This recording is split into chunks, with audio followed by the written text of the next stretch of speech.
alliance, moral defiance, killing, the only outcome.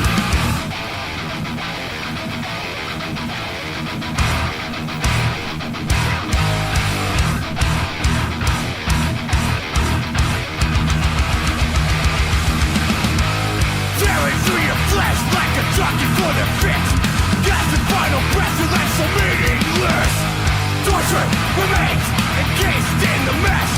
Blood starts to thicken as it enters through your chest.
Monday Night Raw. We are back.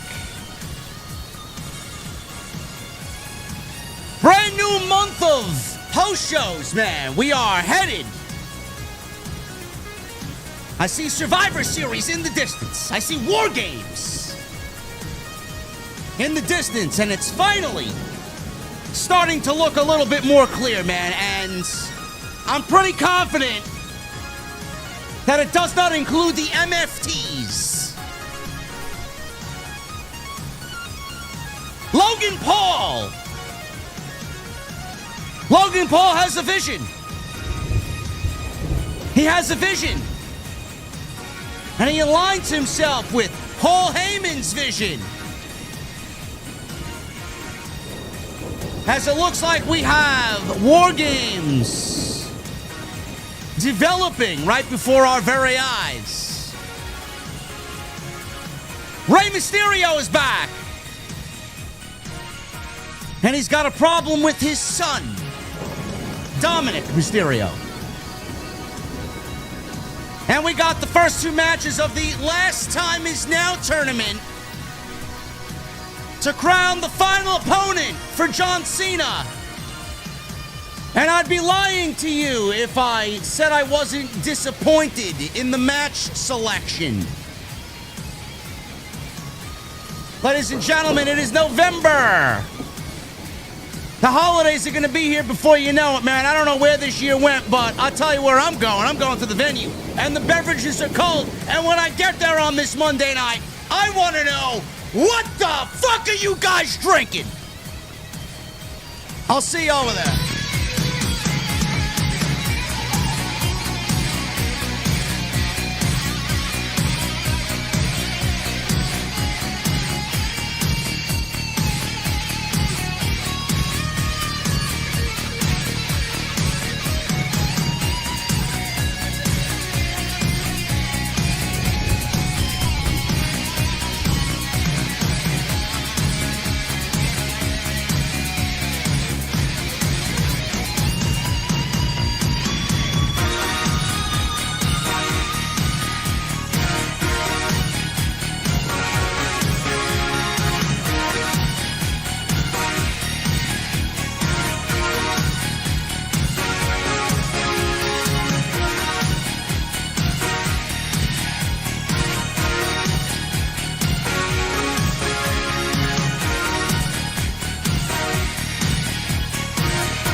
Why has Triple H been so successful?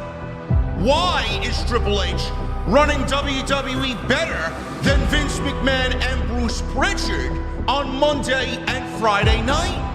Long-term booking.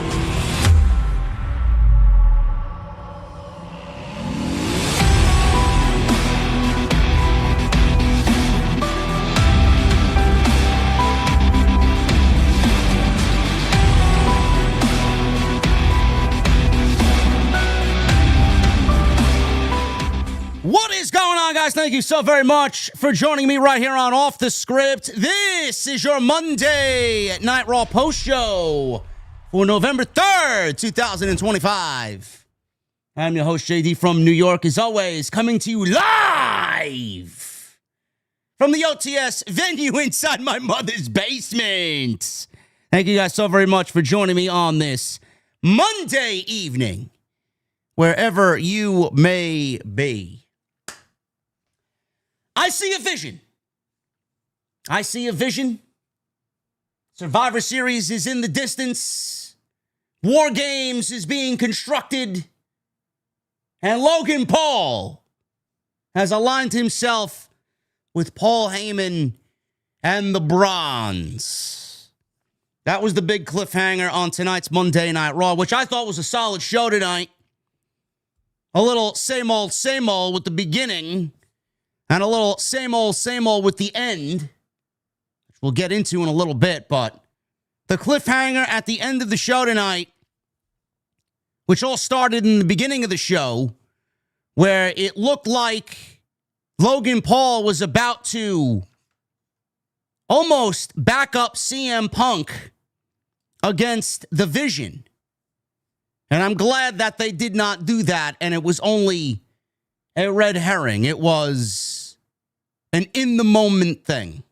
He got his ass handed to him. He realized where his bread is buttered, and that is with Paul Heyman, Braun Breaker, and Bronson Reed. You don't want to be sitting at any other fucking table having somebody else butter your bread, bro. You got to sit next to Braun Breaker and Bronson Reed, man. They know what's up. Seriously. That was the cliffhanger of tonight's show. Logan Paul has aligned himself with the Vision. And now that makes 3. That makes 3. And obviously, you saw tonight CM Punk and Jey Uso are 2.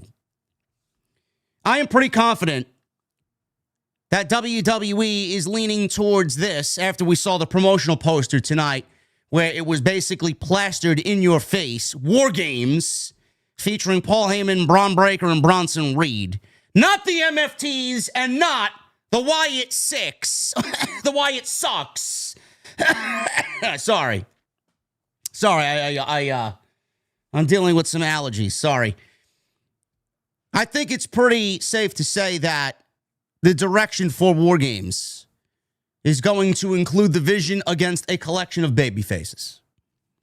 And it's definitely going to happen on Monday night. First of all, Logan Paul, I want to say this about Logan Paul. I'm happy Logan Paul is back. He is an addition to the show, whether you like him or not. I don't give a shit what your political beliefs are. I don't care what you think of the man personally. I don't care what you think at all, really. What I look at is how I am entertained and how I'm spending my 2.5 hours on a random Monday night and then another 2 hours to entertain you guys here with the post shows. As long as I'm entertained, that's all that matters to me. Logan Paul is fantastic at what he does. Whether he's on the microphone, whether he's getting heat with the crowd and playing up the crowd and working the crowd, or whether he's in the ring performing his feats of athleticism.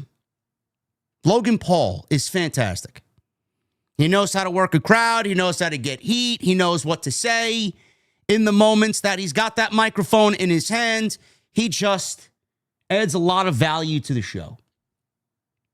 Don't really care if you think otherwise. Don't really care if you dislike that opinion. I don't care. I'm glad Logan Paul is a part of the show. This was the right cliffhanger to go off the air with. It was a little weird how we got there, but WWE made the right move.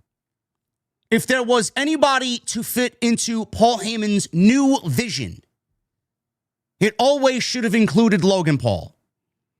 Logan Paul, he brags about how he's the future of the company, how the company should give him the ball and have him run with it, how he's going to be a future WWE champion, how he has exceeded expectations 1,000 times over, and how he's more athletic and gifted than everybody in the pro wrestling realm. That's the type of guy you want in the Vision. His gimmick fits the group. His charisma and character fits the group. His athleticism and everything that everybody says about him fits the group. Logan Paul fits in the Vision. Again, whether you like it or not, I don't really give a shit. It fits. How we got there was a little bizarre.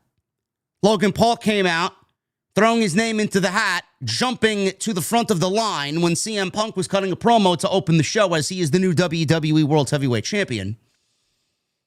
He threw his name into the hat, jumped everybody in line, and wants a shot at CM Punk in the World Heavyweight Championship because he feels like he deserves it. Because he's Logan Paul.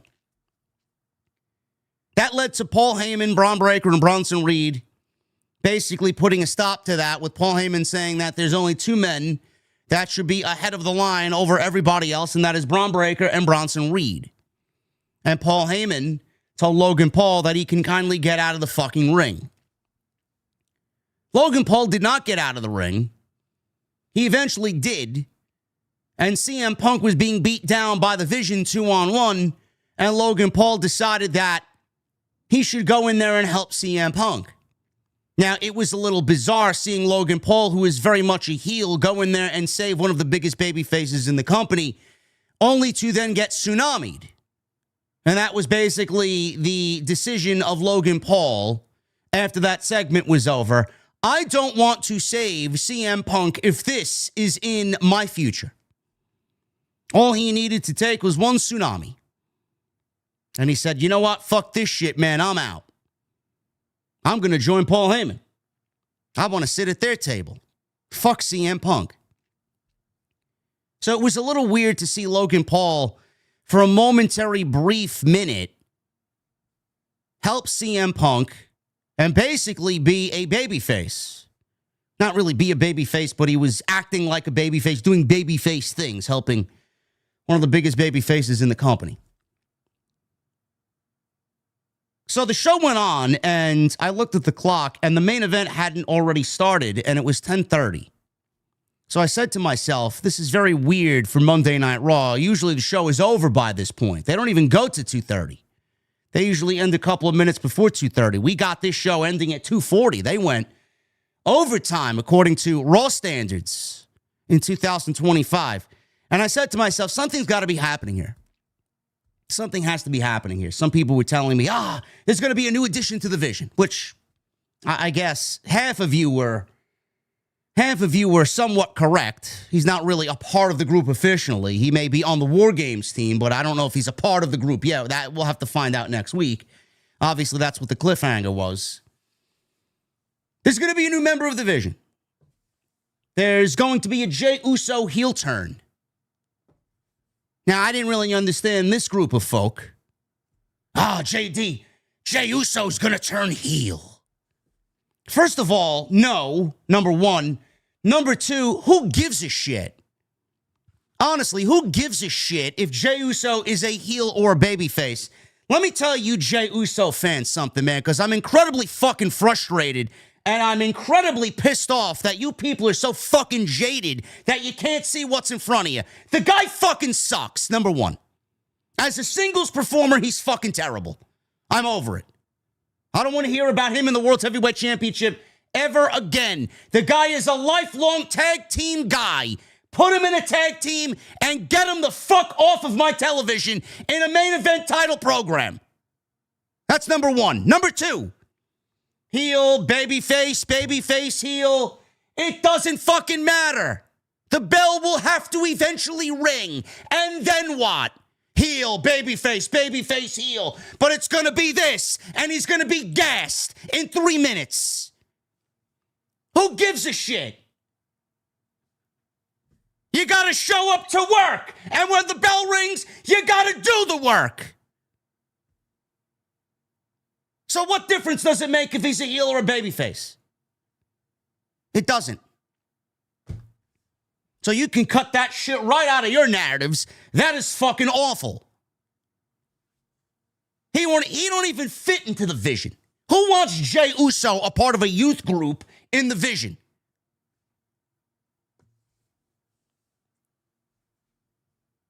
So none of that was going to happen. But clearly they did the beginning of the show, which led to what happens at the end of the show, and we got the cliffhanger with Logan Paul. A little weird how we got there. He shows up backing up CM Punk after another 2-on-1 threatening attack with the bronze, threatening CM Punk with steel chairs, only to then wear brass knucks and then punch CM Punk out, which he's had beef with here and there throughout 2025. So it's not like Logan Paul doesn't have any history with CM Punk. He's very much had a few in-ring segments with CM Punk. So clearly there is a disdain there between both of those guys. All in all, WWE is building War Games on Monday Night Raw, which is obviously the right move. That's what it was going towards when Seth Rollins was on TV, and that's exactly where it should go with Rollins off of TV. Anything but the MFTs and the Wyatt sucks. Nobody wants to see that. The Wyatt Six hasn't even been on fucking television, so I don't know how you're going to manufacture a War Games when the group is not even on fucking television. War Games is shaping up like this. And I don't really need to see what is coming next with the cliffhanger that we got tonight. Clearly, you see where it's going. It's going to be Braun Breaker, Bronson Reed, and now Logan Paul. That's 3 of the 5. There will be 5. That's 3 of the... It could be 4. They could go 4, but I don't think they go 4. I think they go 5, because that's what they usually do with these War Games matches. Get everybody in there, as many people as you can, stick within the limits and the rules of the match, and they've done 5, so this year's not going to be any different. Braun Breaker, Bronson Reed, Logan Paul. I don't know who else we're going to get. It could be legitimately anybody. I know the rumor was Austin Theory was going to join the group. That would be very random, being that we haven't heard or seen of him in months. He may show up in the next 3 weeks. We legitimately have 3.5 weeks till Survivor Series. So I don't know when that's going to happen. That's going to happen any day now. Any week now. There was also a rumor of Tony D'Angelo. There may be somebody else that we're not thinking of. I don't know. But if I was to take a stab at it, Braun Breaker, Bronson Reed, Logan Paul, Austin Theory, and Brock Lesnar. We don't need to add 2 newbies. We can worry about adding 1 newbie in Austin Theory and then maybe adding somebody else after Survivor Series is over. But the insurance policy is going to be Brock Lesnar because he's got a loose partnership with Paul Heyman. So that's your 5. And then obviously you saw tonight we got CM Punk and Jey Uso. Gee, I wonder who's going to back up the babyface team. It's going to be Brother Jimmy to side with Jey and CM Punk. It's going to be Roman Reigns, who's going to make yet another return to WWE television. And conveniently by his absence tonight, where we did not see or hear of LA Knight will show up, whether it's next week or the week after that, and align himself with CM Punk and Jey Uso, who he's had problems with throughout much of this year, and Roman Reigns, who he's had beef with for years. And they're all going to stand firmly together to battle division. CM Punk's got history with Brock Lesnar. Roman Reigns obviously has history with Brock Lesnar. Roman and Braun Breaker will be in the ring together. And then you got Jimmy and Jey and their issues playing out over TV the last several weeks. How that's going to materialize there, I don't know. But that's your War Games. CM Punk, the Usos, Jimmy and Jey, Roman Reigns, and LA Knight versus Logan Paul, Braun Breaker, Bronson Reed, Austin Theory, and Brock Lesnar. Theory's the question mark because we don't really know who is going to fit into that 4th position. But the rumor suggests that Austin Theory was still at least being mentioned in creative meetings as far as including him in the vision plans in the absence of Seth Rollins. Anything but the MFTs and the Wyatt Six. Now, I do have a problem with this. I do have a problem with this. Clearly, we've been seeing this materialize over the last several months on television. So you knew that this was eventually going to happen inside War Games. Like, you kind of figured that going into the summer. Like, this was going to be the plan. It was going to be a Seth Rollins-led group against a group of babyfaces that culminates inside War Games. Triple H loves his faction versus faction warfare. I wish we'd get rid of it for a year and just kind of keep it fresh, but I'm not booking the show. This may be a JD problem and not a you problem, but I'm going to say it anyway because it's my show and my opinion. I don't like the fact, Granted, we've gotten this over months and we knew it was happening. I don't like the fact that we are slow dripping into November. What the teams for these War Games, or this War Games match, these teams for War Games, I don't like that we're slow dripping these teams for War Games in the month of November. Like, bro, you should already be sitting at the fucking table with your plans laid out. Why are we still slow dripping plans and teams and assembling teams on November 3rd for Survivor Series?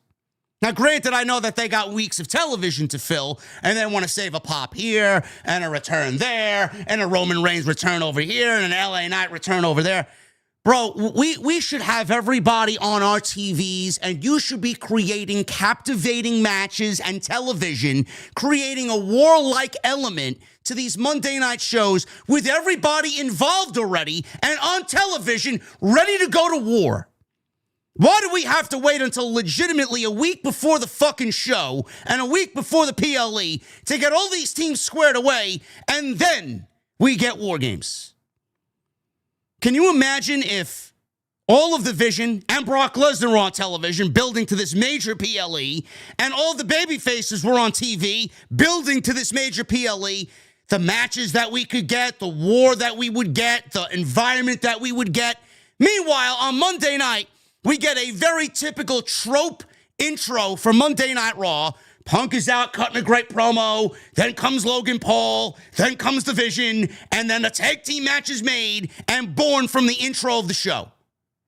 And then we get the cliffhanger at the end of the show in a very fucking same old shit tag team match at the end of the fucking show with the Vision and a collection of baby faces. Can we get something new? Can we get something fresh? Why do we gotta wait until the fucking show where WWE typically does, yeah, we'll put one guy here and one guy there and we'll have the advantage match for War Games? Can we get something a little bit more, I don't know, unpredictable? Can we get something a little bit more, I don't fucking know, chaotic? Instead of the same old shit? Stop being safe!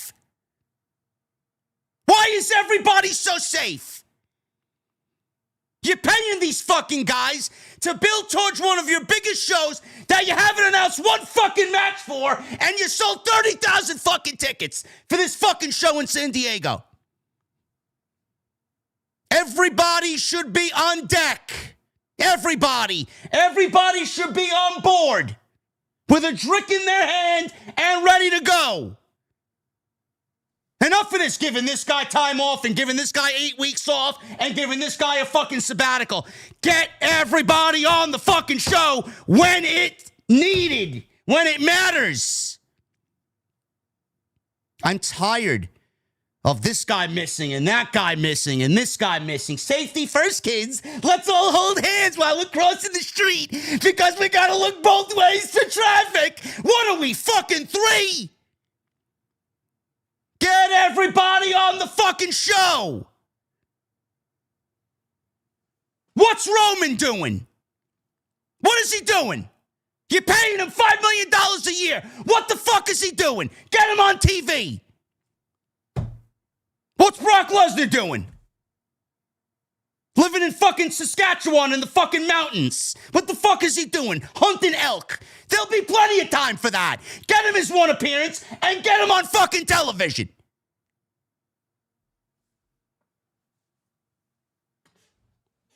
Get this guy out of the fucking chat. Day 305 live. This dude is never satisfied. I'm never satisfied because your motherfucking sucks at fucking what she does. You fucking geek. Get him out of here. Get him out of here. Yeah, I'm never fucking satisfied. Your motherfucking, her blowjobs are terrible and her cooking is fucking awful. Get this fucking guy out of here.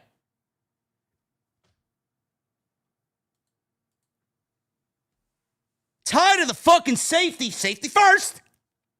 Safety first, kids. We gotta proceed with caution. These are valid criticisms. These are valid criticisms. You knew this guy was next. This is why I don't look at the chat. I look at the chat when it's convenient for me, and I see his fucking message, and now he's gone. Now he's gone. Goodbye. That's a valid criticism. Stop being safe. That's what we need. Slow dripping this content because they got weeks of television. Like, I understand. I understand why they do what they do. But, man, mixed with that and then everybody's all fucking... When was the last time we saw Randy Orton? Randy Orton's been on fucking television for how many fucking months now? Where the fuck is he? SmackDown's terrible because of it. Monday Night Raw's lacking star power. There's only so much CM Punk can do with fucking Yeet Man. So that is your War Games. That is what's going to happen with War Games. 5-on-5. The only question mark... No, the landscape didn't change tonight. No, Triple H, you guys know better, man. My community ain't fucking stupid. Triple H said, after Saturday night's main event and a new champion was crowned, the landscape of WWE will be forever changed. What changed tonight? Logan Paul joined Paul Heyman. Yeah, some landscape changing, huh? Bro, you want to get into landscaping, then there's another fucking... I'll send your resume to LinkedIn, okay? We don't need you using buzzwords and keywords and creating hype out of nothing, bro. Landscape changing doesn't mean Logan Paul's back on television and aligning himself with a vision. Yes, that's what he said today. Sure thing. You guys know better than to take Triple H and what he says seriously on social media. It's all... I'm sure there's some pencil neck fucking geek... four-eyed geek running his social media account who puts these tweets up throughout the day and schedules them when ready and available.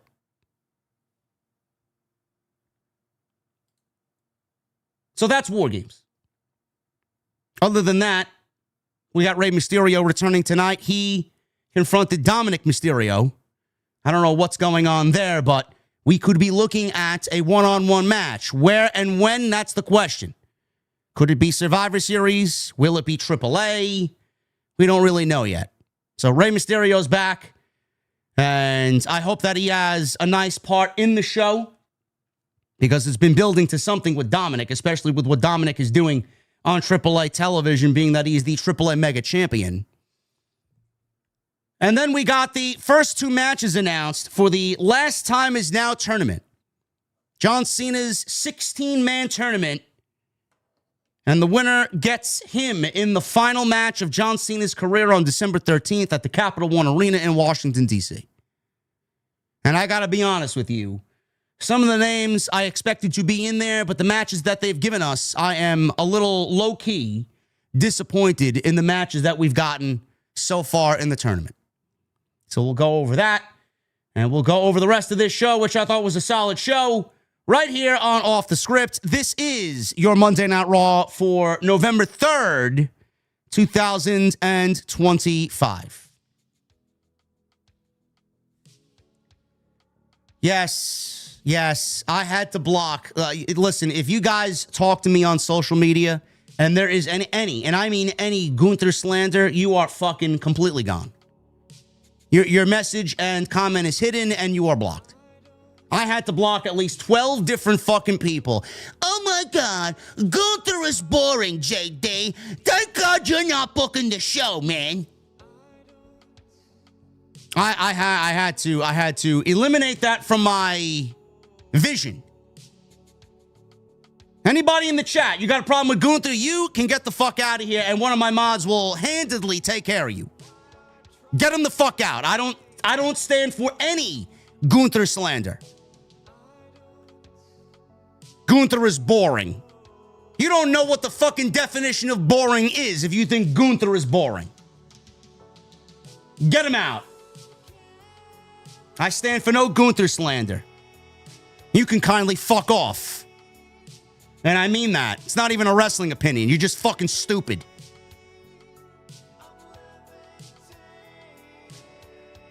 Make sure you guys go check out the content on the channel. We had a great week of live streams last week. Saturday night's main event did unbelievable. We did over 40,000 views. I think we're up to 42,000 views on that Saturday night's main event post show, which I think primarily had to do with the thumbnail. Man, those AEW sickos, they really are an easy bunch to rile up, man. They're a bunch of crybabies over there.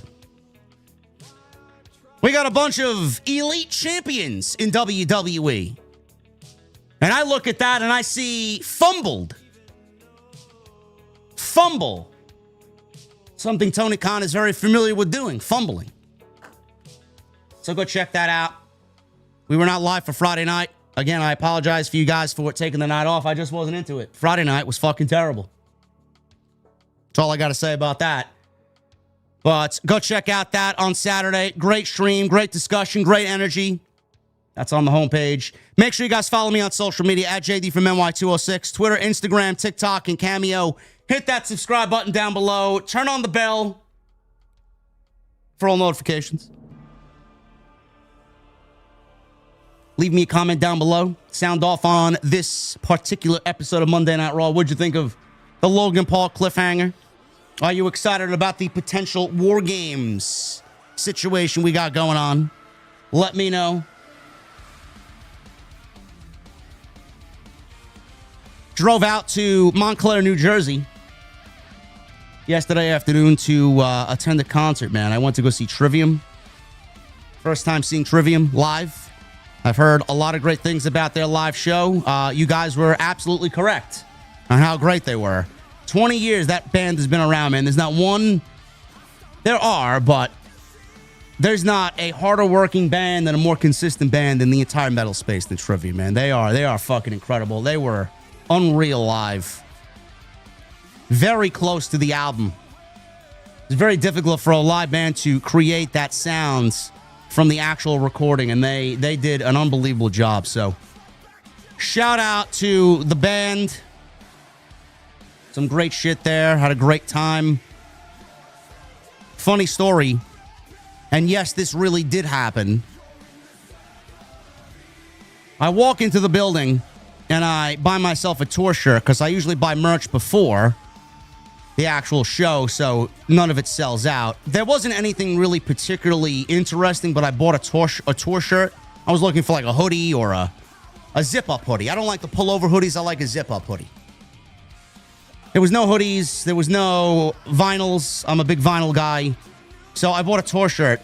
I didn't get the dude's name, but the guy manning the Trivium merch table, he sees me, and I got my Negan-style leather jacket on with my Alter Bridge hoodie. And I got my Braves cap on. And he looks at me, he says, "Are you that dude on YouTube who talks pro wrestling?" And I said, "Yes, I am." I didn't get his name. I didn't inquire because there was a line of fucking patrons. But let me find out somebody in the band is listening to the show or seeing the shit I post on social media, man. That means a lot to me, you know? I think that's super fucking cool. Honestly, so great show.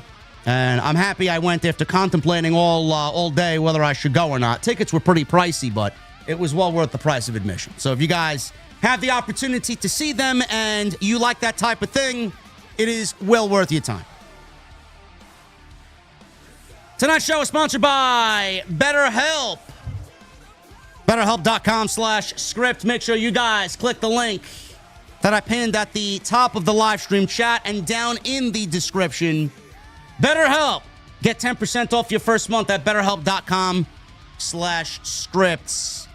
And we will talk about my friends over at BetterHelp a little bit later on in the show. This is your Monday Night Raw Post Show for November 3rd, 2025. Let's start at the top. CM Punk. First thing we see is CM Punk and the new World Heavyweight Champion. They cut backstage to Punk walking backstage with the championship belt over his shoulder. Testator said it's not just that Punk did it, it's how he did it. He comes out. He gets his entrance. Wade Barrett called it an epic performance on Saturday. He had Saturday night's main event. It was anything but epic. It was the worst match of the entire show. And he said it was the culmination of years in the wilderness, followed by years of toil, grind, and bitter disappointment. Yes, the bitter disappointment is All Elite Wrestling because they are nothing but a bitter disappointment. To finally the ultimate glory. He says he is the best in the world, and now he has the hardware to prove it. Punk comes out. You know, WWE likes to embellish things. Epic. The match was awful. The match looked like it was a sloppy mess. And Jey Uso is mostly to blame for that. Is it great to be champ in the great state of New Mexico or what? New Mexico was a lot better than fucking Utah and Salt Lake City. They were fucking some of the worst crowds all year. I hope to never see Utah ever again. He asked Rio Rancho how they were feeling tonight. By the way, I got to say this because it's in the notes. Before the actual promo, CM Punk had the World Championship high above his head. And do you guys remember when CM Punk, the night of, on Collision, that Punk was fired by Tony Khan? Looking back at it now, the worst decision in the company's history. The night that Punk was fired on Collision, the Young Bucks, after the show was over, were jogging in the ring, around the ring, doing a lap around the ring, celebrating over the fact that Punk was gone from the company. CM Punk held the World Championship up over his head and took a nice leisurely jog around the ring. Petty is not what I would call this instance here by Punk. That is just plain up revenge and a big fuck you to AEW. And it brought a smile to my face, and it brought a glimmer to my eye to see that. Fuck them and fuck everybody that drove that man out of the company. Clearly, after everything we know now, he was right and they fucked up. You sided with the Young Bucks and Jack Perry, and look at where your ratings are. They're in the fucking toilet. In the fucking toilet. They're sub 500,000. You'll be lucky to even sit at the fucking table and engage in a discussion over a new TV deal if that continues in the direction it's going.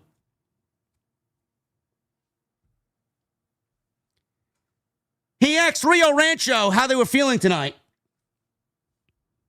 He says it didn't happen alone because there is a litany of people who helped. Fans chanted, "You deserve it, you deserve it." He says he'd cover the difference between deserved and earned in a second. He says he would keep his speech straight and to the point. He thanked his wife, AJ Lee, and noted how smart she was and how mean she was when she needs to be mean. And he went on to say that he thanked her for being by his side in the bad times so they can be together with their chests puffed out in the good times. He said the fans are number two. He said some call them the WWE Universe, but he sees them as CM Punk fans. He said without them cheering him, he wouldn't be here. Fan in the front row held up a sign that said, "Jay is better." No, he's not. You're delusional. Sit down and yeet. Nobody gives a shit. Fans chanted CM Punk. Punk thanked Jay for the tough match and the hard fight. He says he truly is main event. That's just Punk being nice. That's just CM Punk being nice. He said, yeet. He says he hoped they could still be friends, but he understands if that can't be the case. He says when he came back, he says he wasn't there to make friends, but rather he was there to make money and be a champion. Punk says he isn't sure how much time he has left. Says he beat Gunther, but he didn't hold the title for long, literally less than 6 minutes. He said going forward, he needs to hold on to the strap as tightly as he could. He said there is no snake in the grass this time. No one lurking to cash in a Money in the Bank contract. He swung the belt over his head like Seth Rollins did. Seth, that was for you. He wished him a speedy recovery, but said if he gets in his way, when he gets back, he'll put him right back on the couch. He said he now has the crown, and now with the crown, he has a target. He says he knows there is a locker room of wrestlers who want to prove he isn't who he says he is. He said on any given day, he can lose the championship. He said Braun Breaker and Bronson Reed are among those coming for the titles. He said there are a lot of people that he wants to punch in the face, and Reed and Breaker and Heyman are definitely three of them. He says he wants to test himself against the best, including AJ Styles. He said Styles has earned the right to step up and get a title shot. He said Dominik Mysterio has 2 belts, but he hasn't earned either of them. He says he files him in the category of someone he wants to punch in the face. He said the locker room is full of killers. He says he has to be at his best against JD McDonagh, whom he described as an exceptional professional wrestler. He mentioned Finn Bálor. He mentioned Sheamus. And he mentioned John Cena. Regarding John Cena, he said he knows he is busy and he doesn't have too much longer, but he's there for a good time. So if he wants to be an 18-time champion, come get some. He said anybody who has earned it and deserves it can get in line because the champ is here. This was the best CM Punk promo in what has to be months. I don't know where Punk had gone off. Like, he definitely took a detour and he got lost for a very, very long time to finally find his way back in the right direction here with this promo.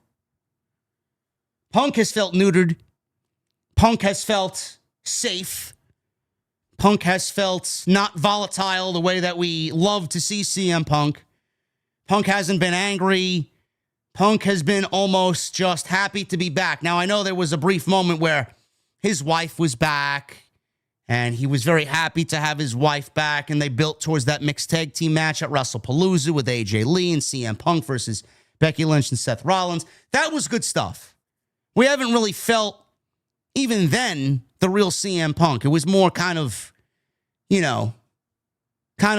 defending his wife in the honor of AJ Lee type of CM Punk. It wasn't really a volatile, angry, angst promo by Punk. This felt a little bit more. This felt like it was a little bit more in line with a direction in which he was going. He mentioned and put over several talent here. John Cena. Obviously, we're not going to get a Punk and John Cena match. We've seen that already in Saudi Arabia. We're not getting that. We've seen that at Night of Champions. So if you're hoping for a John Cena match with CM Punk, we've already seen it.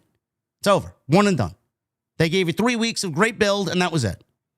He mentioned Finn Bálor. He mentioned Dominik Mysterio.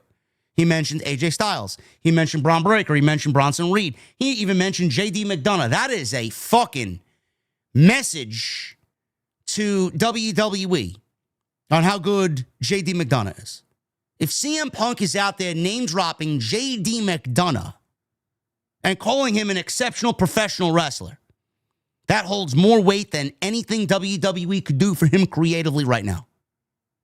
That is an amazing, amazing just moment there for JD McDonagh. The fact that Punk mentioned him along with the rest of these guys. That's a huge nod. This was a very good promo. He even addressed Seth Rollins, who's not even there. He's going to be out for 6 months. So he's keeping that fire burning in the absence of Seth Rollins. He mentioned Gunther. The fact that he beat Gunther. The fact that Rollins cashed in his Money in the Bank contract. He has no more of these worries. But he's got a whole list of people gunning for him now who want to be the world champion. Logan Paul came out. CM Punk on the microphone started yelling, "Anybody but you. Anybody but you." He says he didn't want anything to do with him. He said blue is his color, so he should go to SmackDown. Well, he's a Raw talent, so I don't know why he said that unless he wants him off the brand, but Logan Paul is very much a part of Raw. He said Ilya Dragunov is having an open challenge, and that is more in his lane, and that's what he should do. Logan says he said anyone, people. He said anyone. He said Punk is supposed to be a man of his word. He compared himself to an expensive Porsche or Ferrari that the fans cannot afford in New Mexico. And he called Punk a high-mileage Honda Civic. He says he beat AJ Styles at WrestleMania. He said if anyone has earned a shot at the title, his title, it's him. Heyman walked out with Bronson Reed and Braun Breaker. Ladies and gentlemen, did his usual spiel. Heyman says he sees a king with a crown, but also a bitch without an owner. He says that line, the bitch line, was meant for Logan Paul. He said Reed is at the front of the line because he pinned the tribal chief, Roman Reigns. He said Breaker is at the front of the line because he's the future of WrestleMania. He said not only is Logan Paul not at the front of the line or even the back of the line, but he's in the line to get in the line. He said Punk has been champion for just 48 hours. He said, I'm not the one who lost our title. Your move. He mentioned that he's got 432 more days to go. I'm not the one that lost our title. Fans are chanting CM Punk. Logan Paul and CM Punk are looking at Heyman. Heyman told Logan that he's in the wrong place at the wrong time, so get stepping now. Now. Logan said, newsflash, you snooze, you lose. I was here first. If you want that spot, you should have put a little bit more pep in the step and got some hustle, Mr. Hustle. Heyman Hustle. Breaker took a step forward, smiled, shook his head. Fans started barking.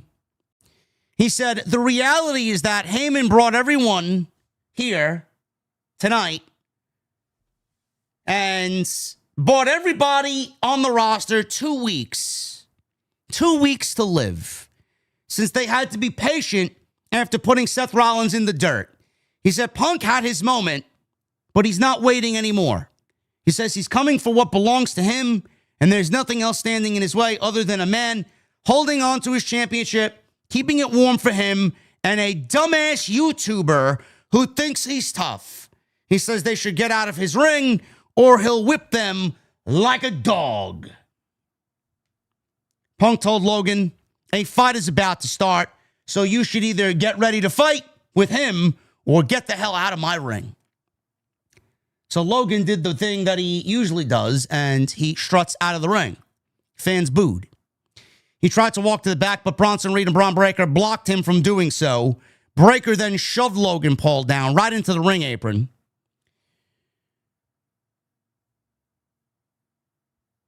And I gotta address this in the chat because we just got a bomb here.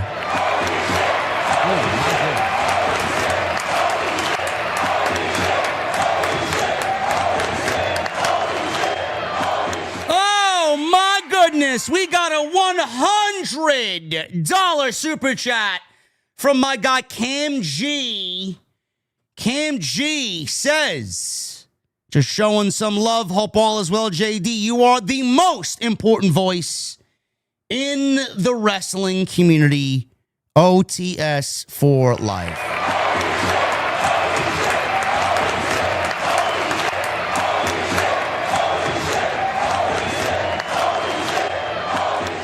I love it, brother.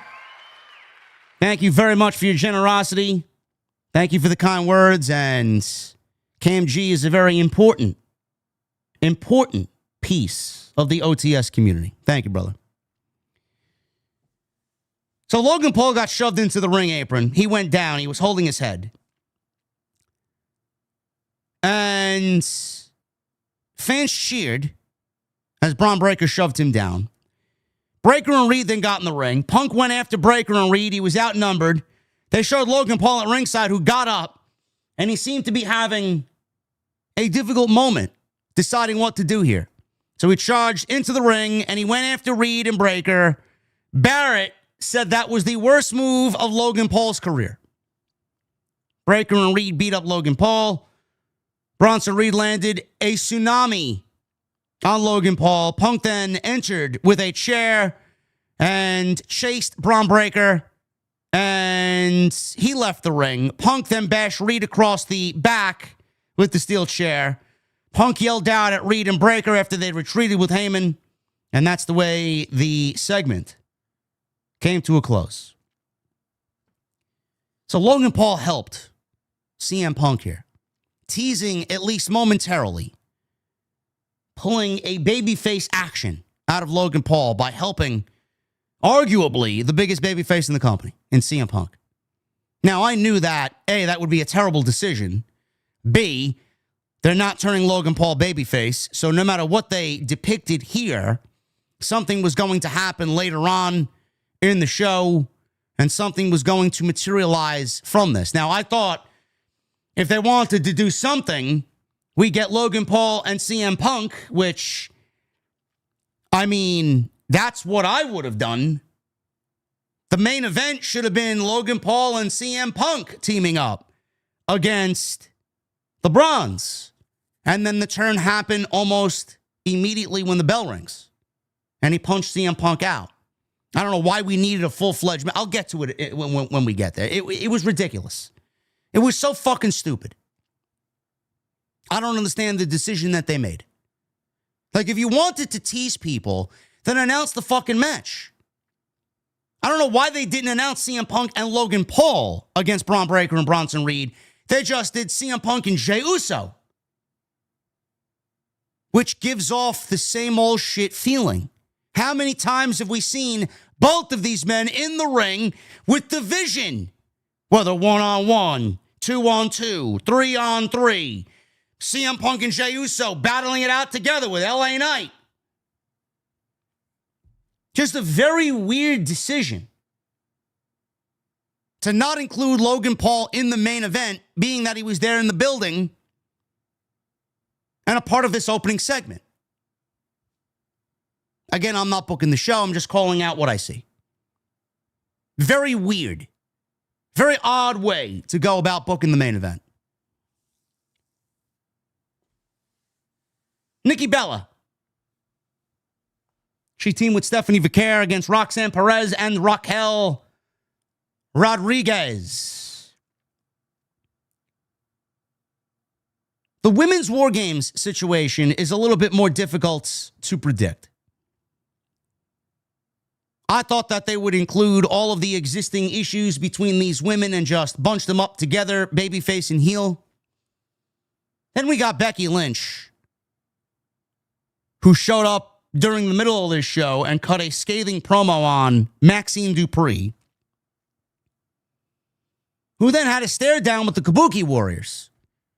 Now, I don't know if that was a stare down in an intimidating way that Becky wants to wrestle them, has a problem with them, Asuka wants a piece of Becky in the Intercontinental title, or Becky looking at the Kabuki Warriors as two women that she could use as allies against everybody that she doesn't like. So we'll get to that a little bit later, but I thought that we'd see Stephanie Vaquer. I thought we'd see Nikki Bella a part of that situation, the Judgment Day a part of that situation.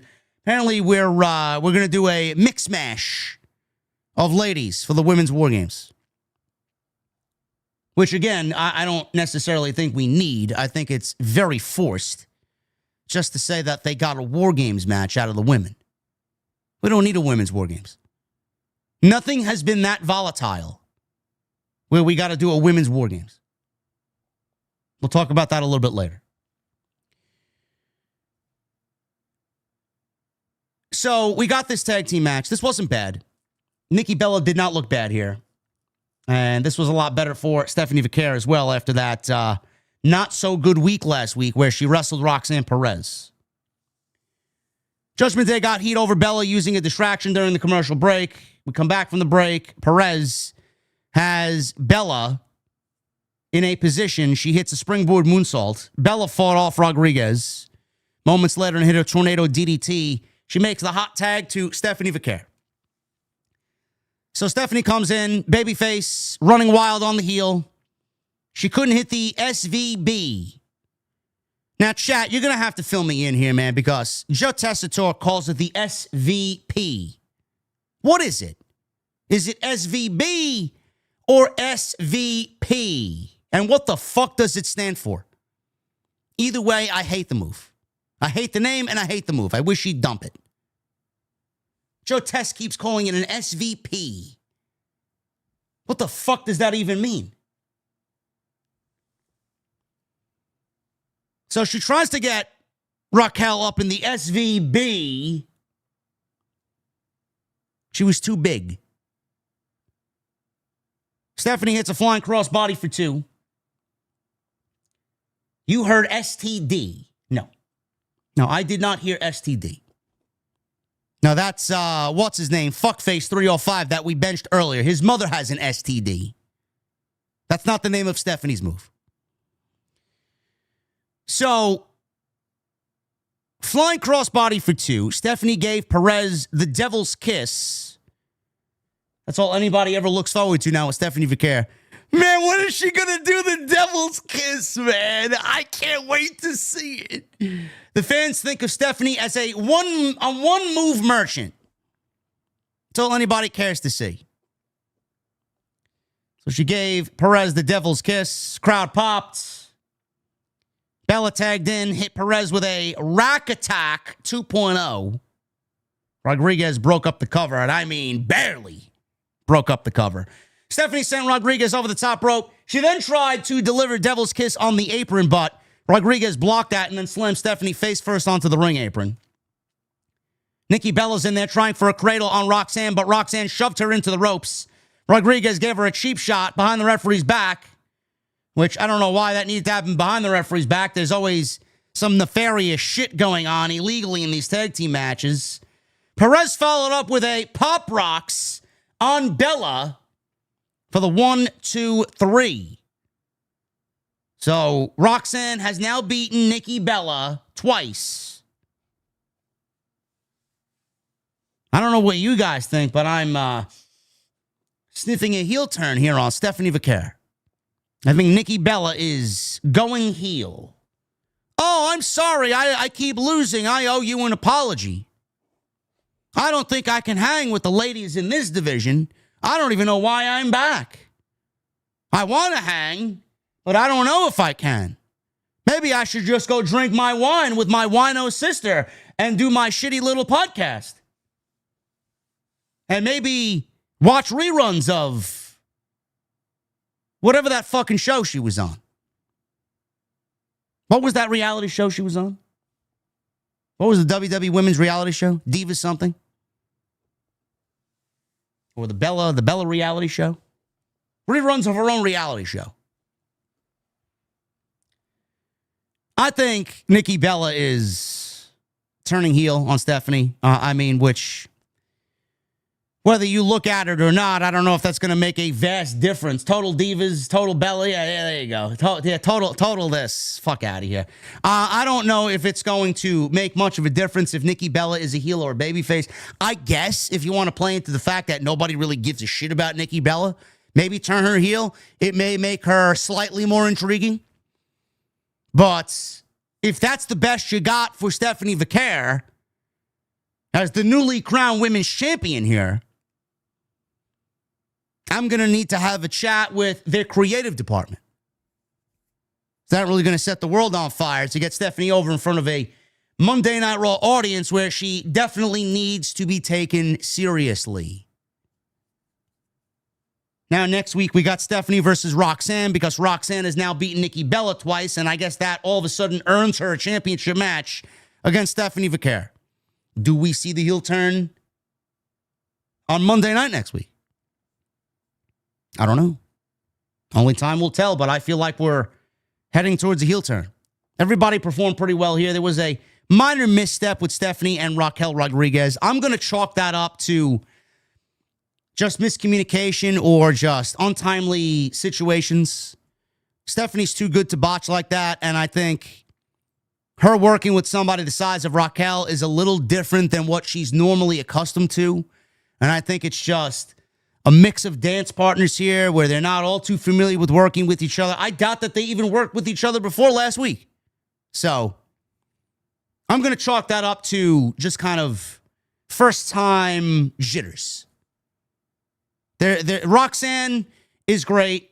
I don't know how often Roxanne and Stephanie have worked together. I think they'll get that back on track. I think they're looking to kind of redeem themselves after last week's not-so-good match. Raquel Rodriguez has killed it. She's done some really great work this year. And I've been very high on Raquel. And I think her and Roxanne and Raquel have been great as a tag team. So we'll see what happens next week. But I'm looking forward to them kind of making up for last week's match. And I'm not going to really zing Stephanie and Raquel on the minor botch that we saw tonight. I'm just going to chalk that up to two dance partners that aren't too familiar with working with each other.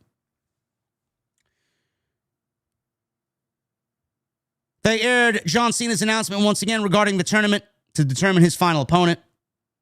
I guess now that we got some of the bracket, the video I wanted to make tomorrow is now null and void. So I will go over what I would have done for the tournament.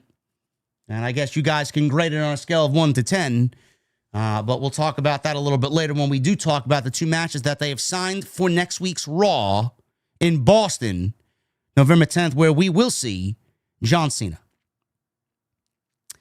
Jey Uso approached CM Punk backstage. Punk wondered if he was talking to Jey Uso or Little Roman.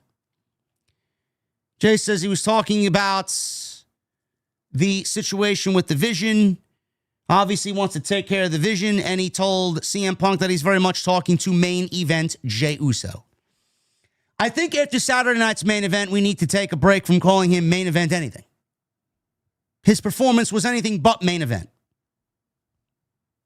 It's almost cringe to even call him main event Jey Uso after the terrible performance that he showcased on Saturday night. Jey says he's talking to him, main event Jey Uso, the man who battled him fiercely on Saturday night. He says he earned the win and proved he is the best in the world. He says they are coming after him and they won't stop. I know. Let me help you. He says they could take on the Vision problem tonight. Punk said he'd go get his gear on. Jey said yeet. CM Punk said yeet. I don't know why we did not get Logan Paul acting all friendly to CM Punk, looking for revenge against Bronson Reed. Why we didn't get Logan Paul teaming up with CM Punk in the main event, to then see Logan Paul turn on CM Punk, because we didn't really need to see that main event again. Very weird decision to include Jey Uso in that. I would have had Logan Paul team with CM Punk, turn on CM Punk, have Jey Uso come out there, and they all get beat down. 3-on-2. You could have done the same thing by making it a little bit more sensible, a little bit more logical. Could have got the same ending.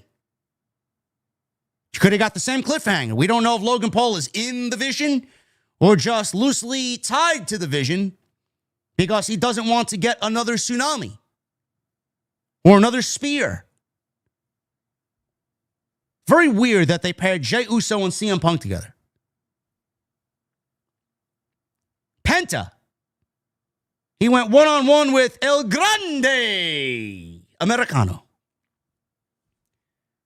El Grande Americano was all over social media. Apparently, El Grande Americano, who, by the way, is Ludwig Kaiser, chat. God, some of the people on social media are fucking dumb. Supposedly, there's a rumor that El Grande Americano is dating a WWE Spanish correspondent. And he was videoed holding her hand and dancing with her down in Mexico. We all kind of assume that Kaiser and Tiffany Stratton were an item, and apparently that is no longer the case. Otherwise, why he would be dancing with another woman and holding another woman's hand, I don't know, unless he doesn't really give a shit, and maybe he's really living the gimmick. Maybe Kaiser's dating Tiffany Stratton, and El Grande Americano is dating this random WWE Spanish correspondent. I don't know. But he was in the news for that, but I don't know. You know, this is why social media is so cancerous. This is why social media is so awful. People get off on this type of shit. Like, I don't really give a shit. I don't. I see it, I scroll by it, and then I move on to the next thing. People are tweeting videos about it, talking about it. Like, bro, go find your own WWE Spanish correspondent. You could do it. Why do we got to meddle in the love life and the personal life of these performers? It's sad to see what social media has degenerated into. Nobody has a hobby of their own. Nobody has a life of their own. Nobody has any interests. This is what they do. This is how they spend their day. And then you see in the comment sections of these posts, oh, well, that's El Grande Americano. Yes, it's Ludwig Kaiser playing El Grande Americano. But they're two different people, JD.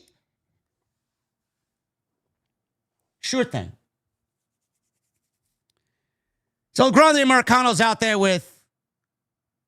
Now, chat, am I mispronouncing it wrong? I said this... I'm one to mispronounce things wrong. Is it Rayo or Ryo? It looks like Rayo to me. Mayo, but with the R. Mayo, Rayo. Or is it Ryo? Like Ryu. Ryo or Rayo. I don't know. So Ryo is out there with Bravo Americano. It's Ryo.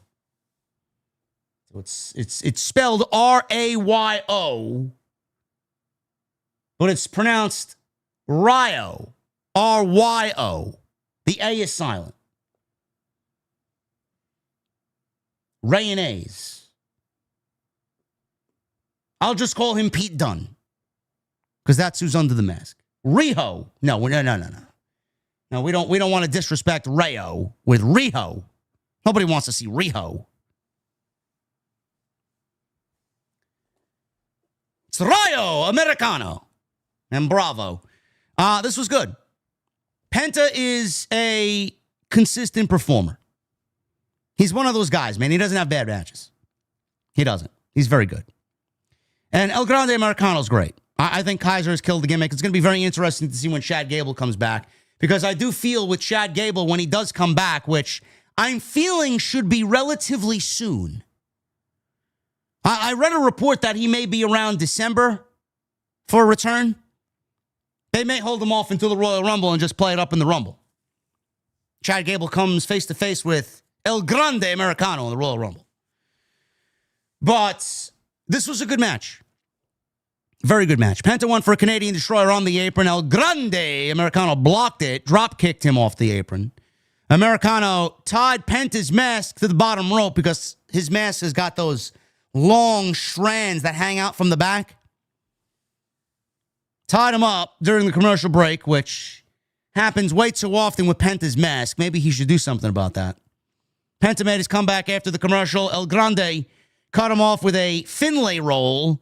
Penta came back with some kicks, a tornado DDT, a big flip dive. Crowd chanted, holy shit, on the big dive. Bravo Americano tried to interfere, so the referee tossed him from ringside. And she then argued with Bravo Americano. Rayo gave El Grande a metal plate and put it in his mask. So Penta avoided the loaded headbutt with the steel plate. He went up top.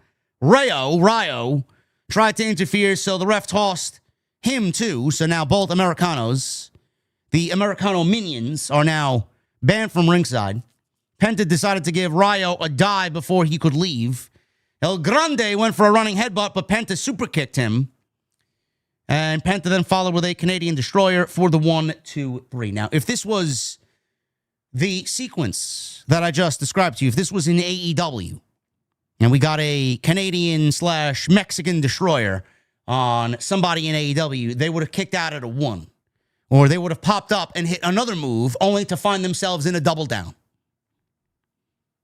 At least in WWE, when we get a Canadian Destroyer from Penta, he wins with it.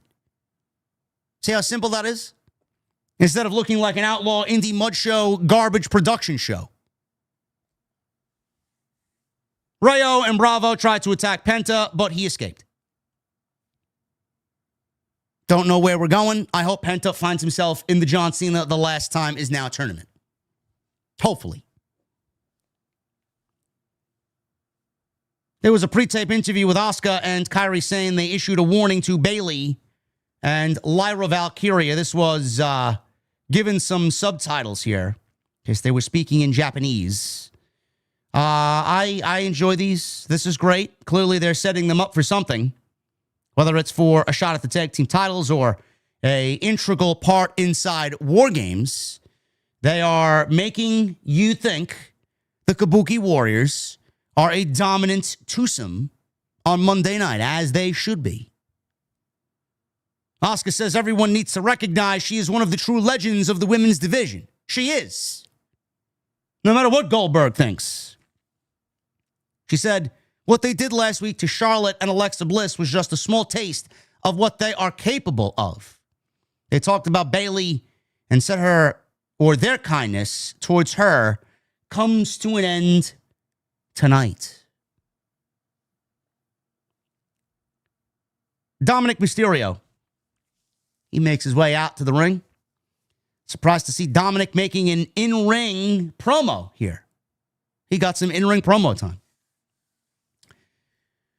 So he's out there holding his AAA Mega Championship. He's the AAA Mega Intercontinental Champion. They showed a replay from Saturday night's main event of Dominik retaining the IC title against Rusev and Penta, which was probably the best match of the entire show. Not because it was like some great triple threat match or anything. It was just fun. It was just a fun match with an energetic crowd. Yes, Utah literally woke up for Dominik Mysterio. Go figure. So Dominik said on Saturday he proved that he is the greatest Intercontinental Champion of all time. No, he's not. And the greatest AAA Mega Champion of all time. And the greatest luchador of all time. He is not the greatest Intercontinental Champion of all time. In my honest opinion, Shawn Michaels is the greatest Intercontinental Champion of all time. It may be Gunther to some. It's either Shawn Michaels or Gunther. One or the other. It's going to be difficult to say that you're the greatest AAA Mega Champion when Vikingo has held that championship for close to 900 days. So I'm just going to throw that out there and say no to that as well. So Dominik, from what we can gather, chat, is full of shit. He's not even playing heel anymore. He's playing heel, but he's also getting a babyface reaction. There's a difference to playing a heel and being stupid. Don't be stupid. He's none of these things. But I get he plays up for effect. He says there's no man on the planet who can stop him. That's basically a cue for someone to come out there. Who came out there? Rey Mysterio. Rey Mysterio is back. Happy to see Rey back. It's better when Rey's on the show. Glad he's back to 100% here, or as close to 100%. Given his age and his knees, he'll never be 100%, but it's nice to see him back on the show. So, fans are chanting, holy shit. Barrett said that there were rumors circulating all day about Rey and him being medically cleared. What on earth does he have to say to his son? Rey said to Dom, you look surprised. He says he has these things to say, right, about how great he is. But I draw a line when I hear you say you believe you are the king of the luchadors. Fans started singing, Dirty, Dirty Dom, in New Mexico. We got UK-style soccer chants in New Mexico. Oh, dirty, dirty Dom. Crowd participation. Sometimes it's cringy, sometimes it works. They're better than Utah, I'll tell you that. He says something like that insults his family and their blood every time he says that. Dominik rolled his eyes like a teenager at this point. Oh, God. Okay, Dad. He brought up El Santos. He mentioned Blue Demon. And he mentioned Eddie Guerrero. A very loud Eddie chant rang out in New Mexico. Ray asked, "You think you're better than them?" Dominik then said, and this was a great line, he told his father, "You keep my father's name out of your mouth." He says he is better than all of them. He says he didn't mention himself, and he knows better than Ray. Ray told Dom he could disrespect him all he wanted, but he wouldn't let him disrespect Lucha Libre. Dominik asked what he was going to do about it. Dominik said he's jealous. He says he's already stealing his mustache by the looks of his facial hair, pointing out that his facial features are kind of protruding underneath his mask. You saw his new facial features. It's got a little bit of a Dominik-like mustache growing there. Fans then started to chant, "Whoop his ass, whoop his ass." This was towards Ray to Dom. He told Ray he made the Mysterio name relevant, and he has already surpassed everything that his father has done in every way, shape, and form. He asked if he has to kick his ass again. He told him to listen to the king of the luchadores and get out of the ring. Ray says he's going to leave, but he wanted Dominik to understand three things. He told Dom that as long as he's around, Dom will never be the king of the luchadors. He says as long as he is around, he will never find himself in a position where this is his ring. And as long as he's around, he will never be the greatest Mysterio. Dominik threw the microphone down. He tried to take a swing at his father.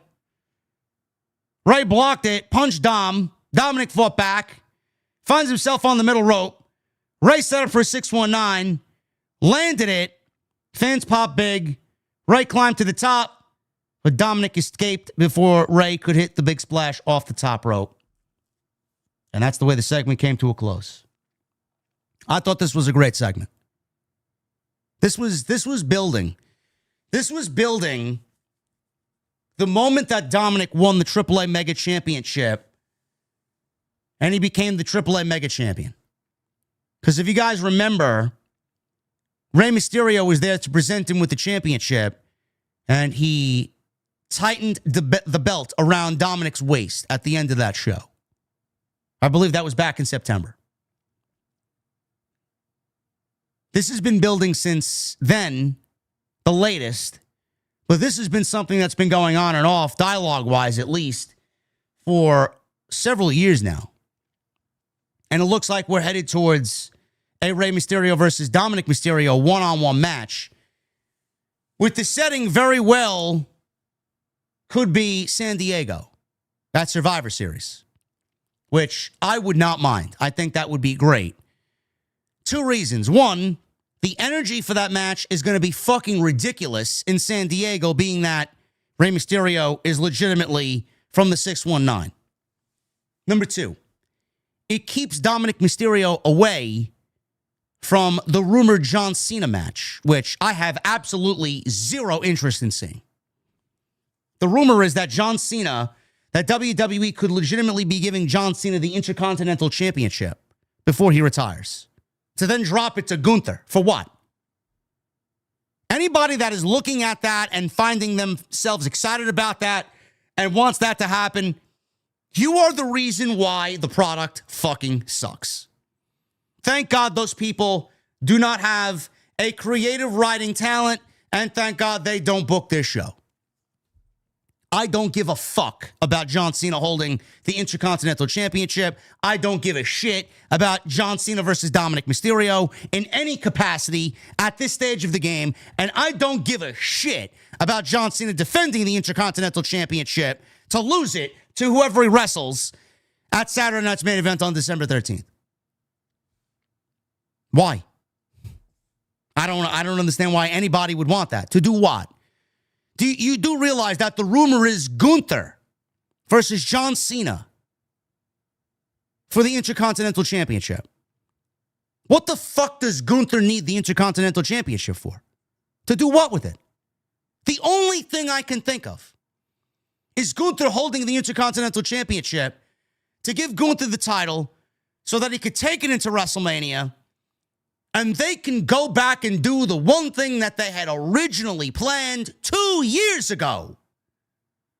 And that was Gunther defending the Intercontinental Championship against Brock Lesnar at WrestleMania. Don't you think at this stage of his career that Gunther is above the Intercontinental Championship? Don't you think the WWE should be doing the Intercontinental Championship better than that? The Intercontinental Championship should have already been built by what Gunther did to it already. Meanwhile, they did nothing but fucking squander all the hard work over 666 days that he's done with it. Dominik has had a fun reign. Do I think Dominik has had a great reign? No, I don't. I don't think the title is doing any good on Dominik Mysterio. I think the title should be on somebody like a Sheamus or a Penta or a Rusev. I do. I think Dominik is better off just being the AAA Mega Champion, put the Intercontinental title on somebody else, and have them run with it. There's no reason for this double champion shit.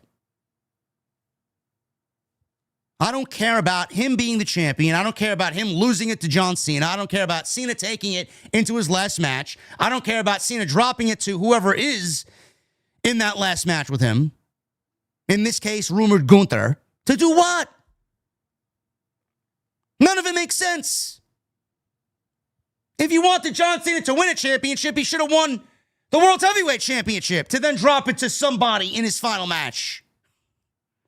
Not the Intercontinental title.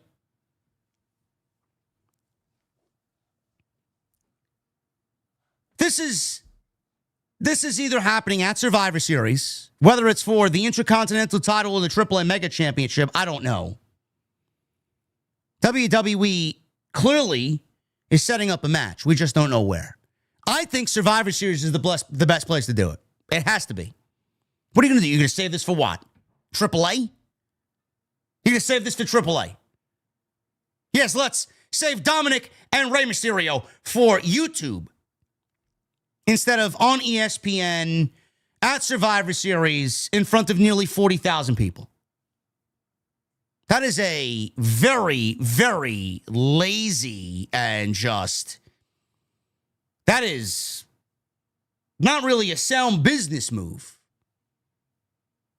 I would say Rey beats Dominik for the AAA Mega Championship. Rey then takes it to AAA and defends against someone down there, whether it's Vikingo or Santos, whoever wants to show up down there. Grande Americano, Dragon Lee, I don't know who's down there. Survivor Series is the place. That's where you do it. Rey versus Dominik, whether it's for the Intercontinental title or the AAA Mega Championship, you do it at that show. This was a fun segment. Set the stage. I hope that's the way. Lyra's backstage with Bayley. She got a little angry at Bayley. Lyra asks Bayley, what the hell's going on? She says she's been weird all day. Bayley said seeing Kyrie and Asuka in the ring brought back bad memories. Lyra says they attacked everyone but her. Bayley says they have a match to focus on now, and they could talk about it later. Lyra asked if she can count on her. Bayley assured her that she can count on her. They did their handshake routine, And they went out there to wrestle Asuka and Kairi Sane. Now, chat, is Bayley's split personality gimmick a thing of the past? Are we moving on from that? Or is WWE just putting it on the back burner for a later date for it to come back once again? We haven't seen Bayley kind of dip into that split personality shtick that she's done the past several weeks. Maybe they got rid of it. Maybe they're just focusing on them being friends and being a tag team because the tag team division has nobody else. They see Tony Khan and AEW getting ready for their tag team division, so WWE's got to one-up them. So now they're rapidly trying to manifest a tag team division. It's not going to work. This division's been dead since the day it was started. Nothing you do will help the division. Shad is saying that they think that they dropped the ball on it. I hope not. I was enjoying it. I was enjoying Psycho Bayley. I was. Hopefully they bring it back. Hopefully they did not drop it completely. So they went to Joe Tessitore and Wade Barrett at ringside. All of a sudden, Becky Lynch jumped onto the announce desk, coming out of nowhere. She said she has a lot to get off her chest. I thought I was watching a Blame Truth Call of Duty video. Shout out to Blame Truth. He's great. She said she had a lot to get off her chest. She said her husband, her hot husband, is sitting at home, and the division lost their teeny minds and ruined everything. She said she was the victim of a crooked referee holding her back. She said she is the definition of cool. She said the only cool thing to come out of New Mexico is a show about how much meth they do.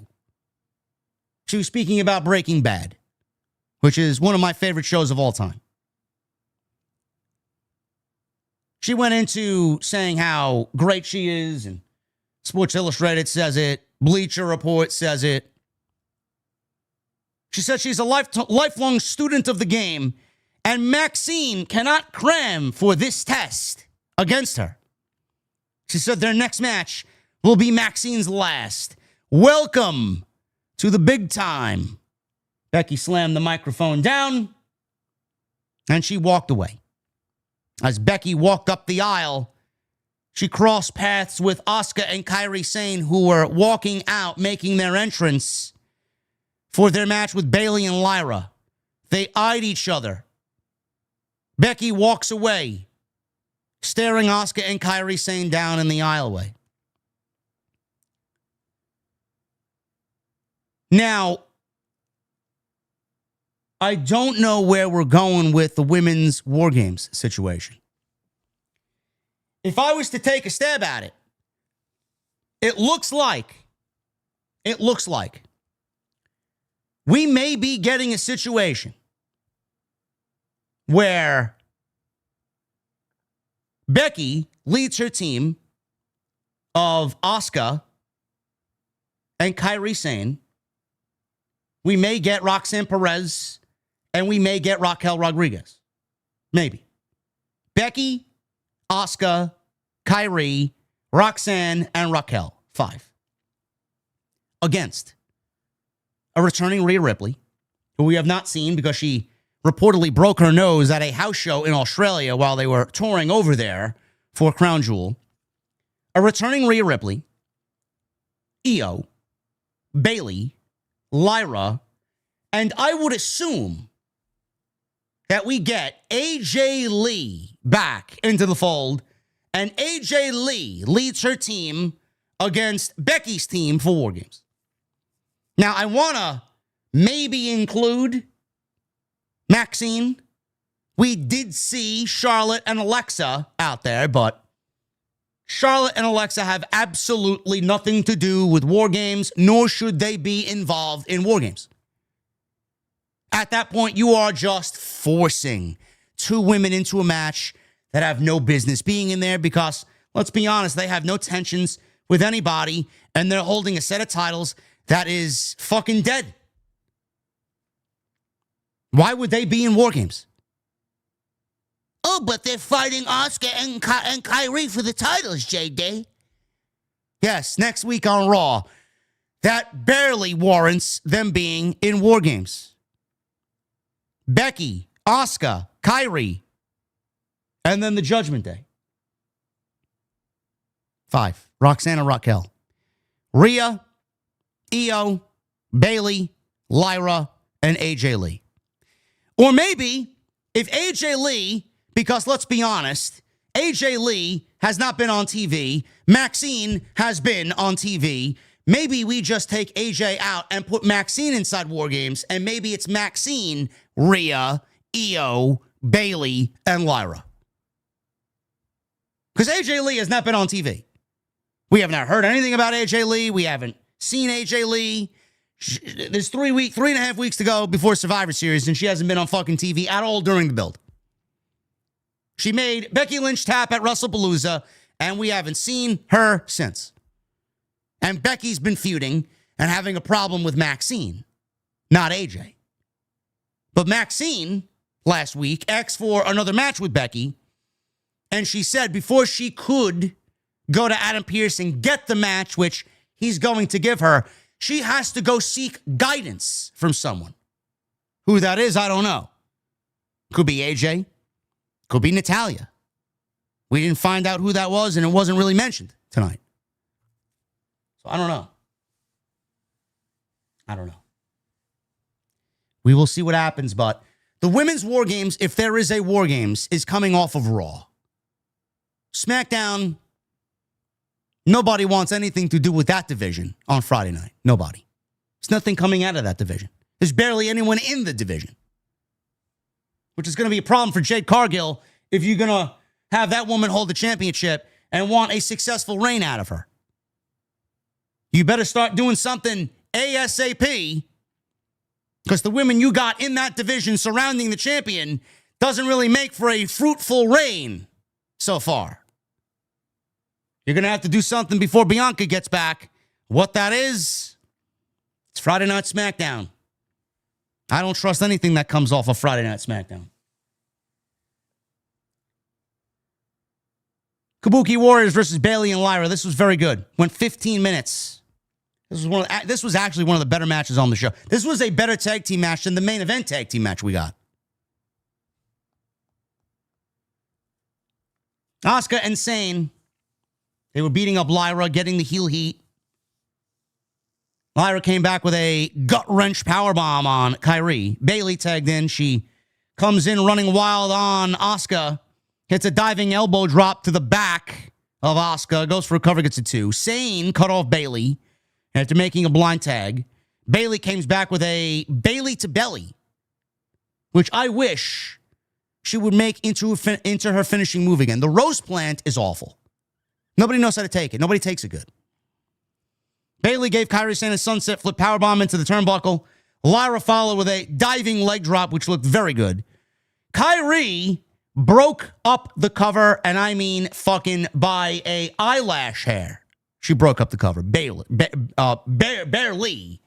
broke up the cover on Bayley. Or on Lyra. Sane gave Lyra a double foot stomp.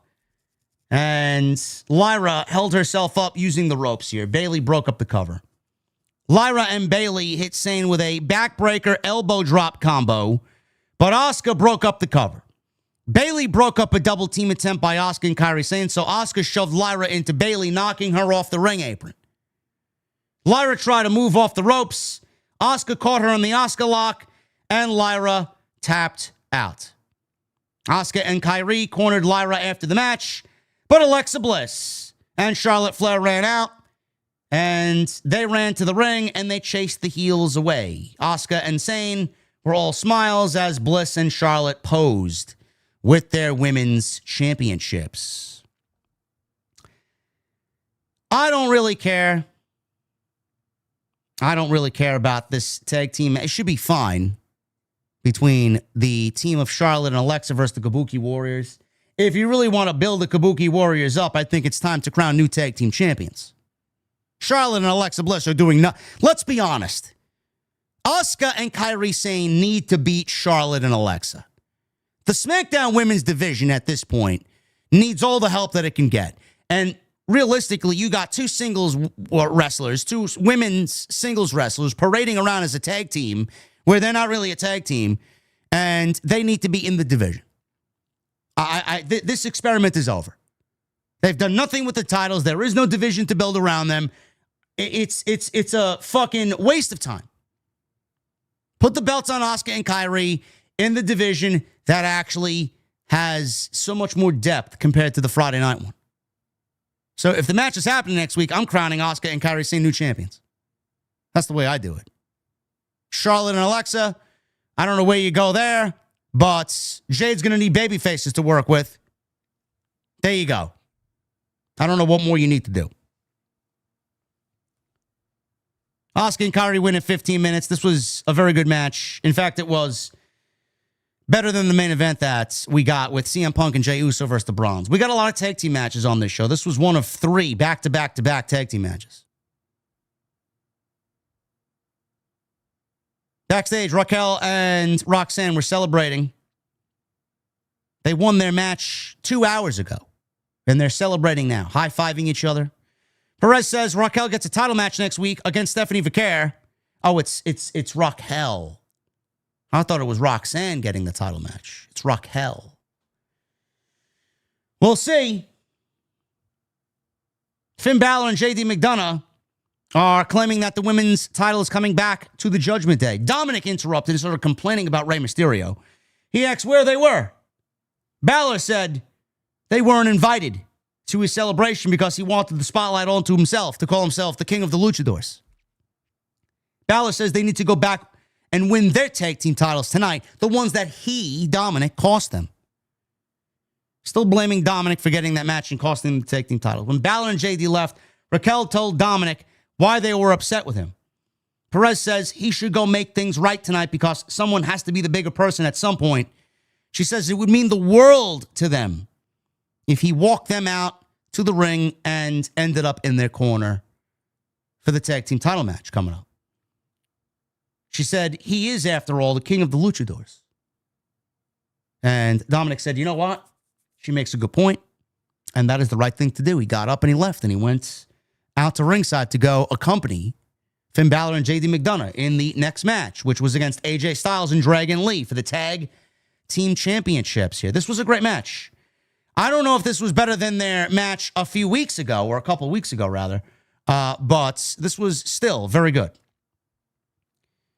So, Judgment Day, they attacked the champs right at the top. As soon as the bell rang, they attacked. Dragon Lee gave Bálor a sit-out powerbomb, tagged in Styles, who laid out both guys with a big slingshot dive. Double down spot led to Dominik coming on out. He didn't even accompany them to the ring. He came on out during the break. He was holding the shillelagh. Finn Bálor told him to watch over this, the shillelagh that belongs to Sheamus. Keep this safe. Styles gave McDonagh a Pele kick. We came back from the break. Dragon Lee tagged in, went on offense until Bálor cut him off with a sling blade and a running drop kick. Dragon Lee avoided a coup de grace and applied a cradle for a 2. Styles took a swipe at Dom, so Dominik hit the apron to distract the referee. He thought he was doing a good deed here. McDonagh held Styles down while Bálor went for a coup de grace, but Styles moved and Bálor hit McDonagh with the coup de grace instead, by mistake. Styles hit McDonagh with a phenomenal forearm. Bálor broke up the cover on the phenomenal forearm. Bálor then goes over to Dom. They're acting pretty chummy, pretty friendly here. He tells Dominik to go hit Styles with the IC belt while we distract the referee. So Dominik was about to do it, but the referee turned around and saw Dominik getting ready to hit AJ Styles with the Intercontinental title. Sheamus then showed up and attacked Dom. Now, the referee was about to kick Dominik out of here, but Sheamus came in and took care of Dom. So the referee ended up being distracted again, this time arguing with Sheamus, who's out there beating the shit out of Dominik Mysterio. So Bálor hit Styles with the shillelagh. McDonagh crawled into a cover, but Dragon Lee dives in at the last second to break the cover up on Styles. Dragon Lee then wiped out Bálor with a dive. Styles regains consciousness here. Gave McDonagh a Styles clash. 1, 2, 3. And they win. AJ Lee. The team of AJ Styles and Dragon Lee win in about 11 minutes and retain the tag team titles over JD McDonagh and Finn Bálor. Good match. Good match. This was very good. So clearly we're seeing Sheamus and his feud with the Judgment Day because they stole his shillelagh. I wonder if Sheamus is going to have anything to do with the Judgment Day in this tournament for John Cena. Certainly looks like it could be shaping up that way. Nikki Bella. She chases Stephanie Vaquer as she's walking to the parking lot, about to leave the arena. She apologized to Stephanie for tonight's loss because she feels now, as a result, Vaquer has to defend her title against Roxanne or Raquel. I keep thinking it's Roxanne. It's Raquel and Stephanie next week. Stephanie told her not to worry about it. Bella was doubting herself because she wasn't sure she could hang with the rest of the division. Stephanie told Bella to be herself. And this is where I kind of cringed and I could not watch this anymore. She said she's one of the greats who paved the way for the women in this division. This meant a lot to Nikki Bella, who wished her luck next week against Raquel Rodriguez. They hugged and they embraced, and it was cringy and awful. And I said, enough of this shit, please. Go away. I still think she's turning heel.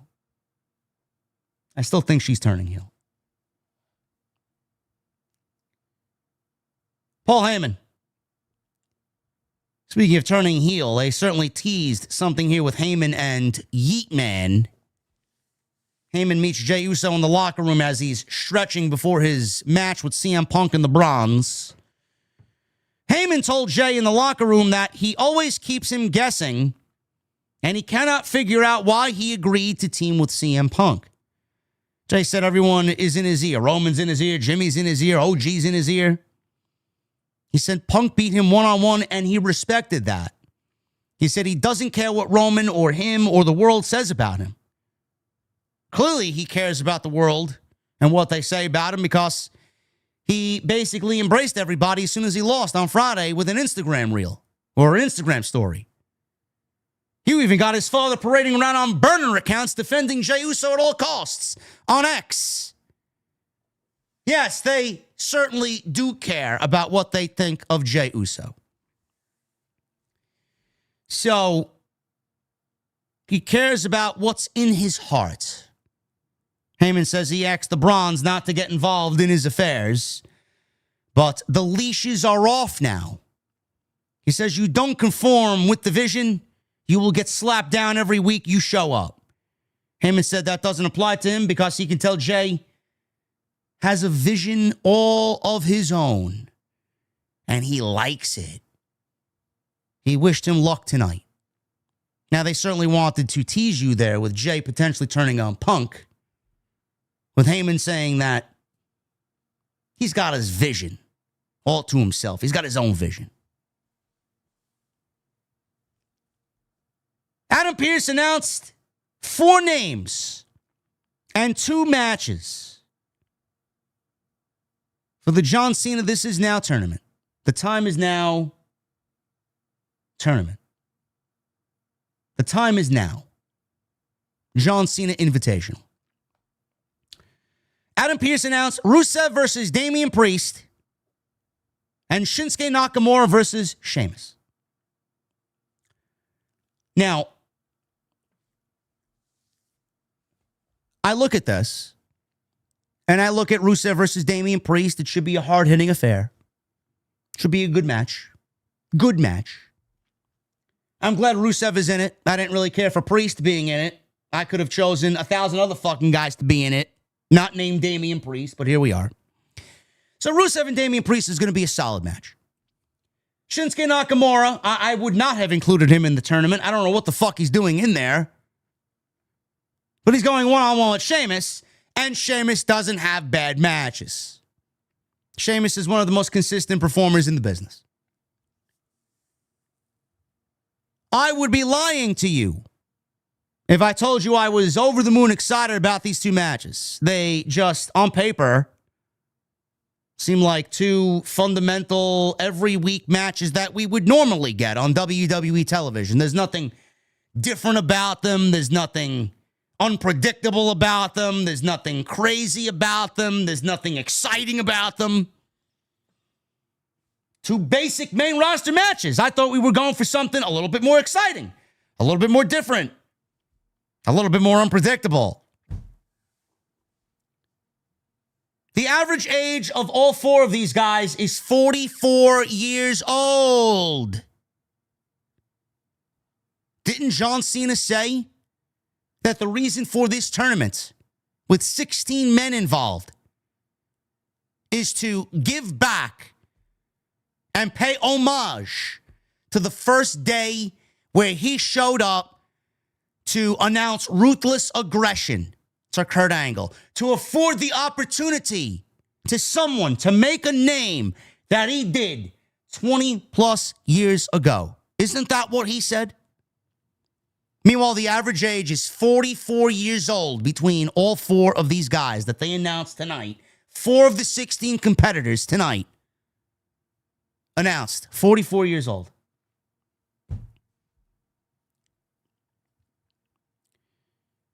I came up with a mock tournament.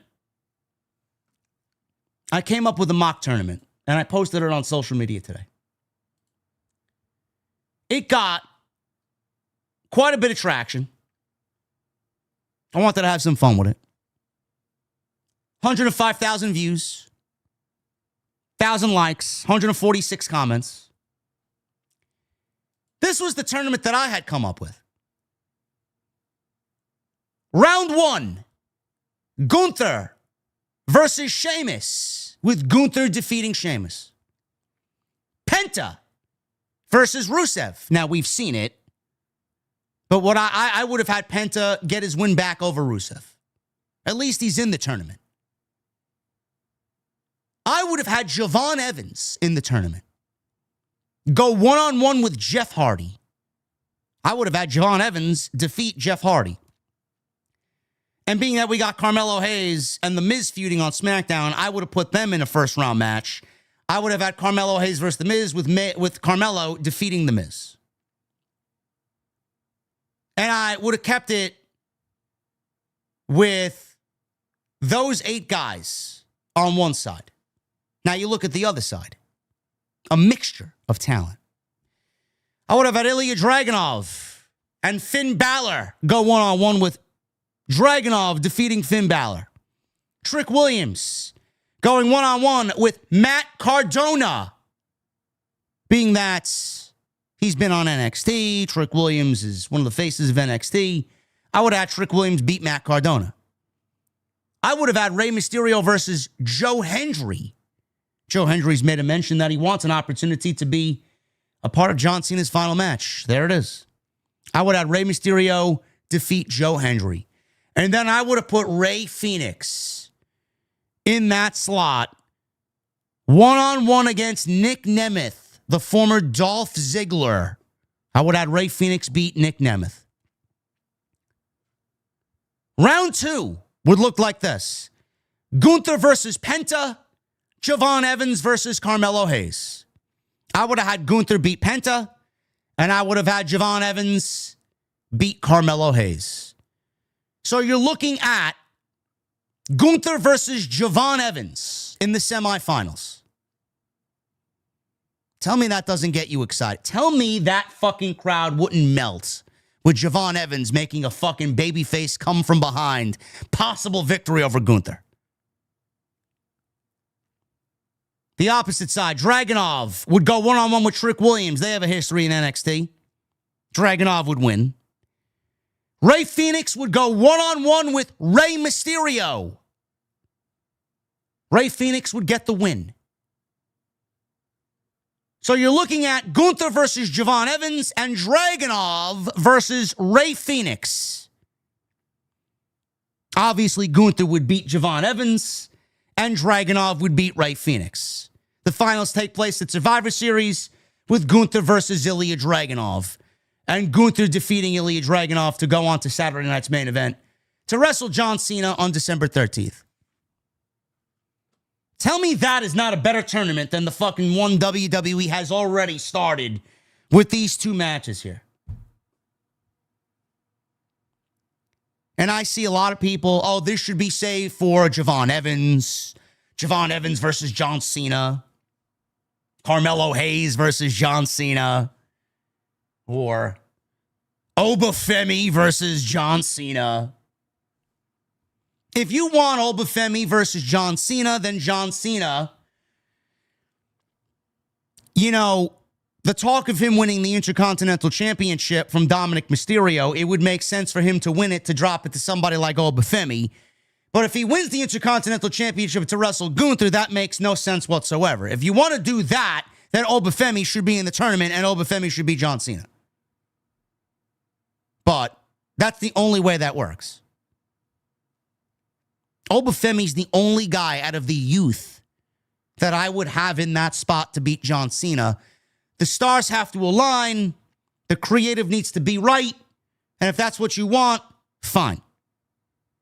Obafemi starts the fucking tournament off by winning the tournament, beating John Cena, and then becoming the Intercontinental Champion. I mean, I don't know how big of a fucking statement you want to make. That's the biggest statement of all. Maybe. But if you're going to go Gunther and John Cena, there's no reason for the Intercontinental Championship to be on the line at all. John Cena versus Javon Evans is not a marquee for John Cena's last match. I'm sorry. For all the people that want, oh, well, it should be youth.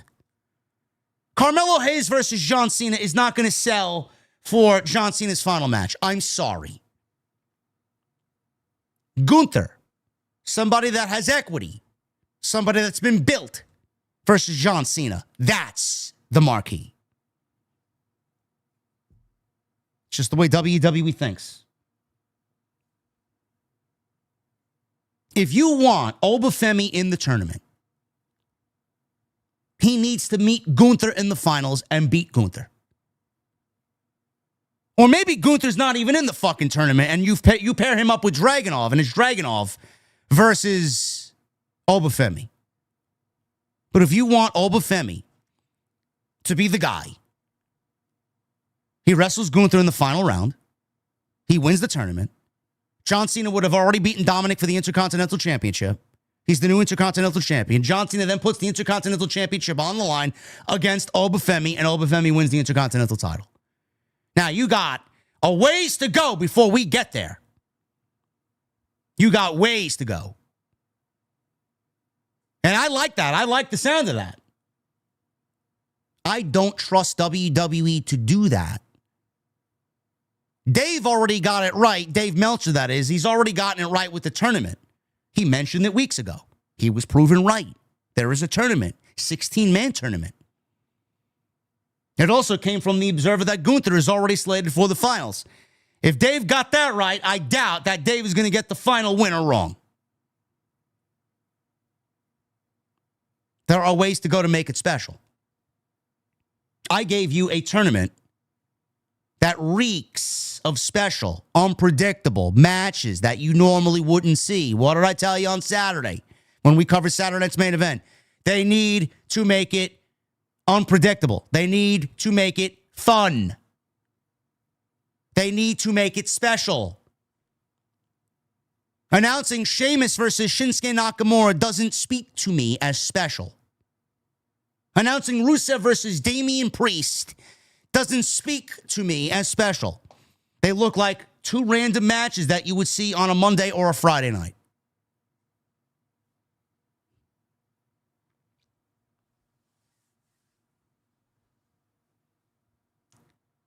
Braun Breaker and Bronson Reed versus CM Punk and Jey Uso. This went 12 minutes and it went to a double countdown. Do you really want me to go over how we got to the double countdown? Because I couldn't even bring myself to care when the match was announced. Let alone having to sit through 12 minutes of this slop for what? A double countdown? You made me sit through an entire show, 2 hours and 40 minutes, for a fucking double countdown. It doesn't make sense why Jey Uso was in this spot. It doesn't. Should have been Logan Paul and CM Punk tag teaming together against the Bronze, with Logan Paul turning on Punk before the bell fucking rang, to then to show his allegiance or him aligning with Paul Heyman. Then Jey Uso comes out. He backs up CM Punk because of CM Punk showing him respect earlier. He gets beat down, and the Vision goes off the air with the cliffhanger of Logan Paul loosely aligning himself with Paul Heyman. That's all you needed to do. Yet we got Jey Uso in a tag team match. Don't know who's excited to see him wrestle after Saturday's embarrassment. He looked better here because he was in a tag team where Punk did most of the work, and Jey Uso was the hot tag, so he had to come in and just do his regular tag team spots.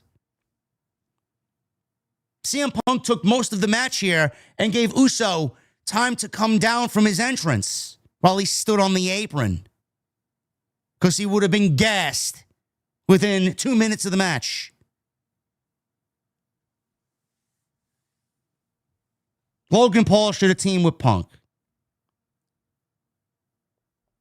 By the way, the neck breaker spot that Jay botched on Saturday, Punk did with Breaker, and he nailed it perfectly. I don't know what was going on with Jay. He might have had a little yeet before the match on Saturday. He might have been drinking a little yeet.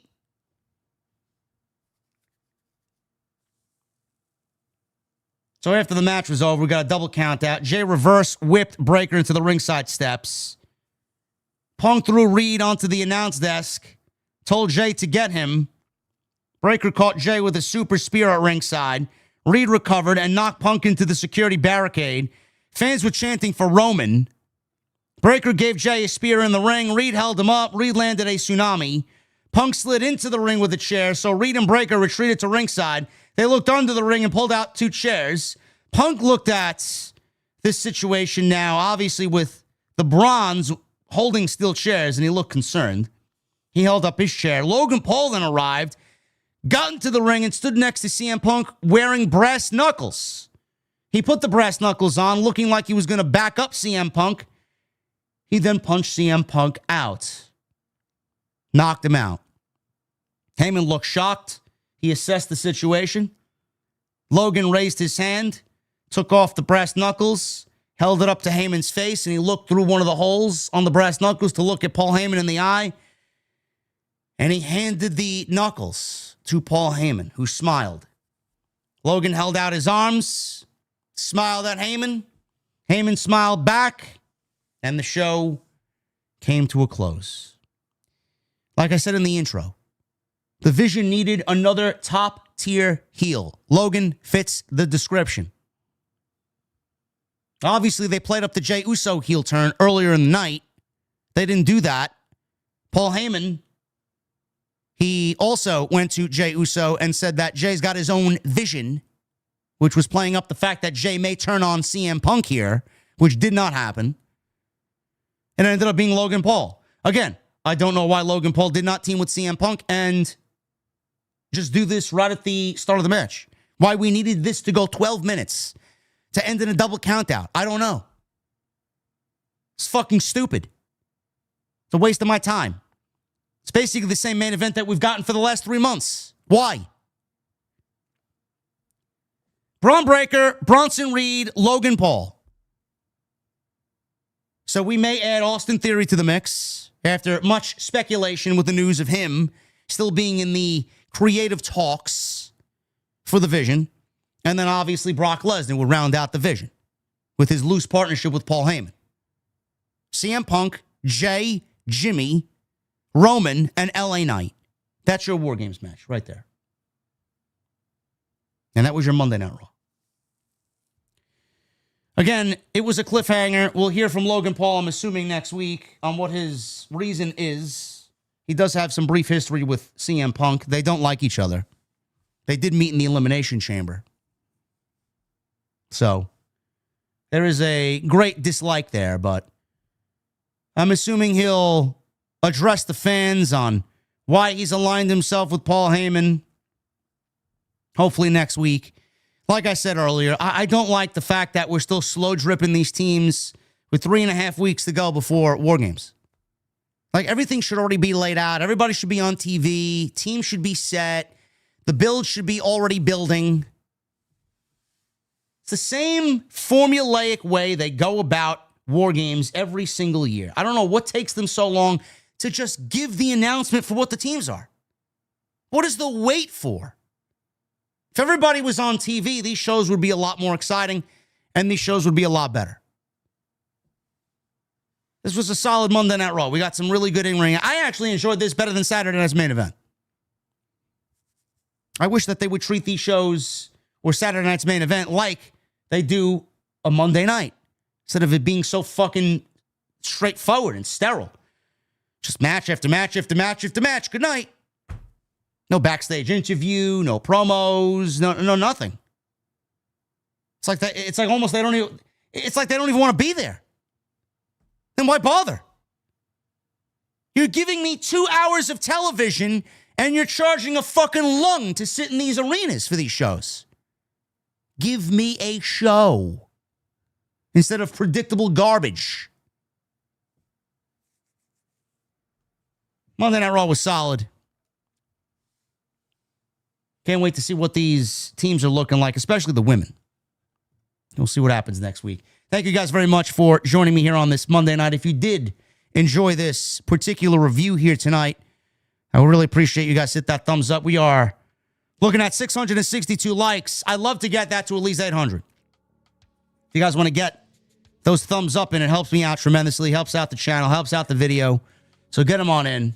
Super chats are open. That's the best way to support. If you guys want to sound off in the super chats, questions, comments, concerns, make sure you guys go and drop a super chat.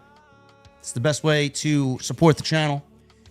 Tonight we are sponsored by BetterHelp.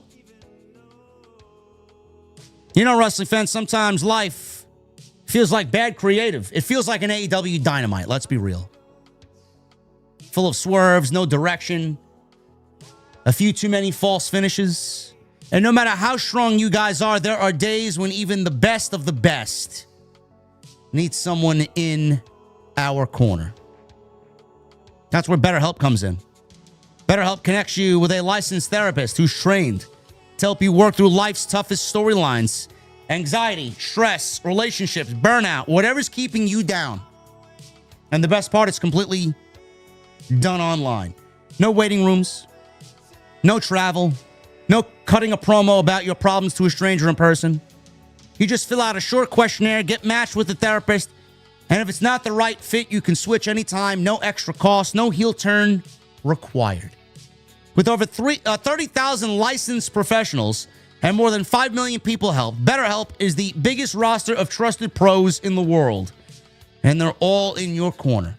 So if you're tired of trying to book your own comeback story, tag in a professional, because real strength isn't pretending you're fine, it's knowing when to reach out. As the largest online therapy provider in the world, BetterHelp can provide access to mental health professionals with a diverse variety of expertise. Find the one with BetterHelp. Our listeners tonight get 10% off their first month at BetterHelp.com/script. That's BetterHelp, HELP.com/script.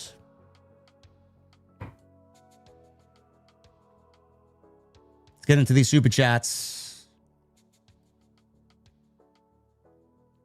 Tanmay, 70 months as a VIP. Tanmay, you're getting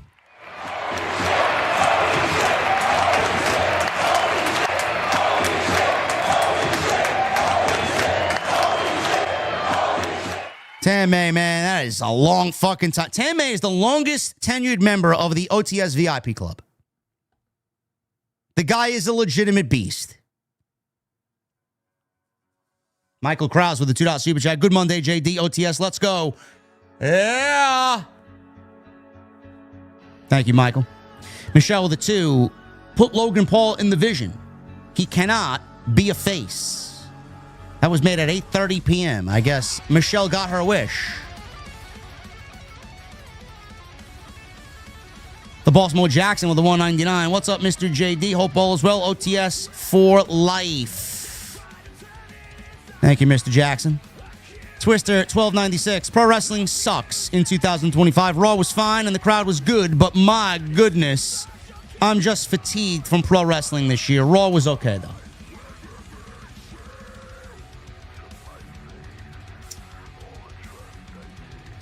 PG Ugly with a new membership. Thank you, PG Ugly.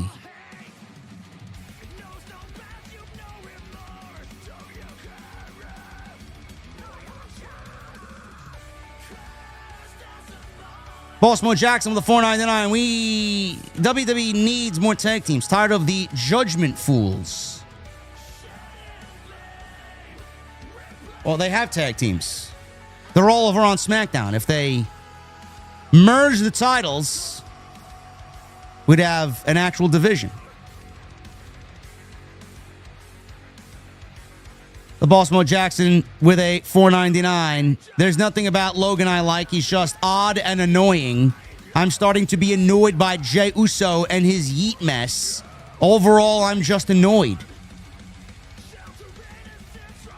Yeah, I'm not a fan. Listen, Jay's, I have no personal issues with Jey. The character and the oversaturation of Jey Uso is annoying, I will say. Illuminati with a 5. If Logan replaces Seth in the Vision, oh boy, that's some heat. Yes. Yes. I love the move. Michelle with the 2. Punk Paul sounds like a sleeper banger. If it's a one-on-one, I think that is a banger. Not interested in seeing it, but sure.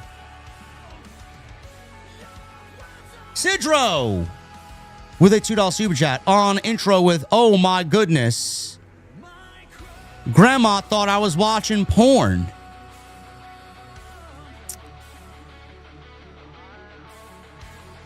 I think you're going to have a word with your grandma, brother. Cody Snyder with a $5 super chat. Maiden 2026 with Megadeth and Anthrax. I'm thinking I'm going to get a ticket for an LA show. You catching one? Can't believe I forgot to ask you about it. Probably not, bro. Those ticket prices are probably going to be fucking ridiculous for a singular ticket. I like a more intimate setting. Me going to a big stadium to watch something like that, man, I don't care. Will I regret it? I've never seen Metallica, Megadeth, Anthrax, or Maiden live.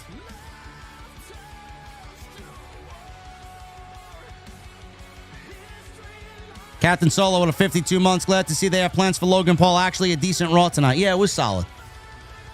It was solid.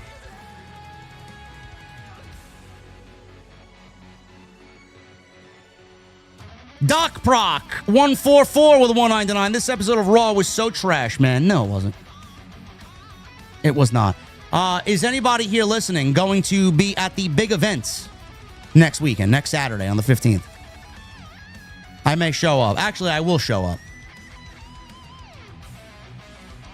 Anybody going to the big event? I'd like to meet some of you there. Fanatics Fest prices are insane. I haven't even looked, man. I wanted to maybe attend that next summer too, but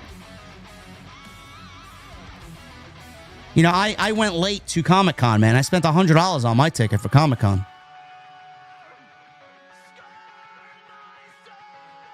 Sidro with a 2. What do you call a mute owl?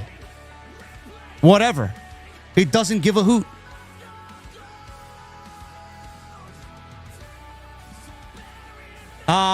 J Gold Center. I'm actually meeting House of Glory there.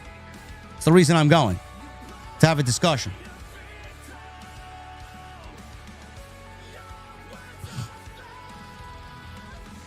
Yeah, I never saw Pantera live either. True Crime Unleashed with a $5 super chat. Rikishi went full meltdown after Saturday night's main event because they didn't put the belt back on Jey. He told WWE to pull their head out of their ass. Well, Rikishi and his glazing of his son and the narrative of that is getting quite old. Honestly, it's getting quite old. Obscure Blanco. Did I miss your super chat, Sidro? Ah, there it is. Sorry. I'm sorry, brother. I see it right here. Sidro with a $5 super chat. I love jokes about eyes. The cornea is better. That's how I roll. And we talk louder when we drink because alcohol is measured by volume. There's a lot of truth to that, man. I don't get that way, though. I don't get that way when I'm drunk.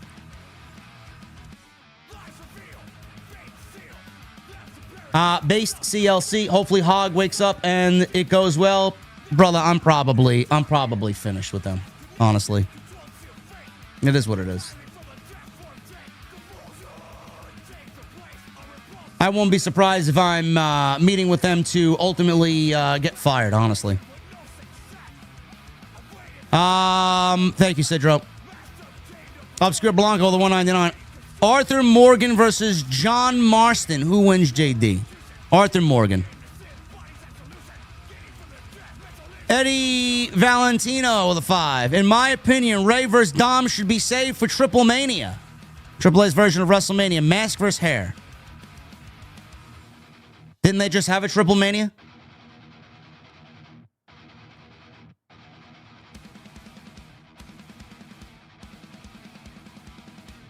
You do it at Survivor Series.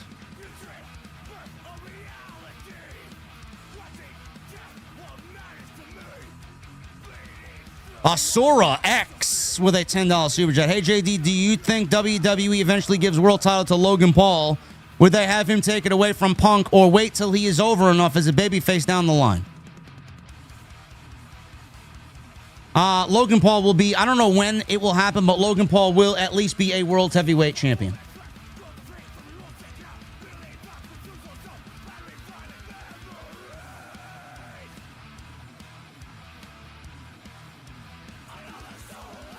Captain Solo with a $5 super chat. Bro, we need some kind of JD 316 says you got benched t-shirt. That would sell like hotcakes. Would it?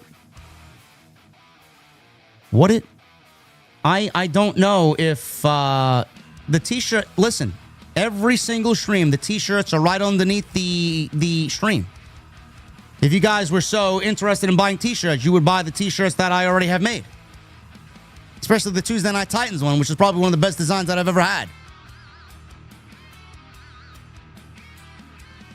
I'd like to refresh my t-shirts. I would. But there are some bangers there.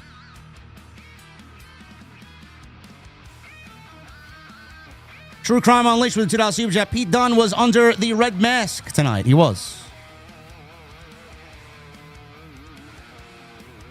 Ass Eater Peter with a 5. Any chance someone turns on their team inside War Games, hoping they tease a future Brock versus Braun match?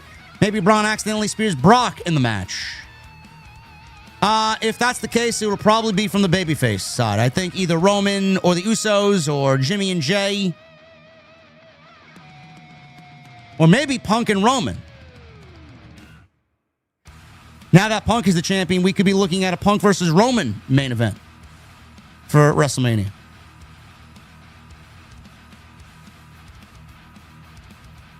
Citro with a 5. I once dated a girl that was actually a ghost.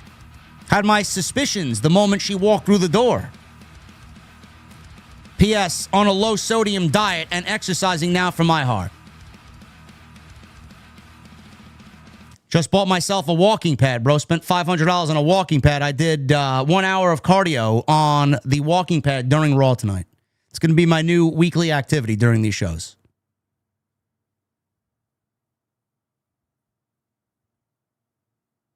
Those baseball bat mugs were fire, Jay. I still got a whole bunch of them. I'd love to sell those. I really would.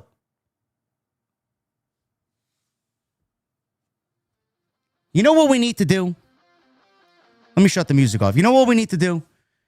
I was thinking about, so many people have told me I got to change my intro. At least the spoken word. I got to hit up my guy, Dustin. I wanted to get something new made, but, you know, I don't mind the intro the way it is for now.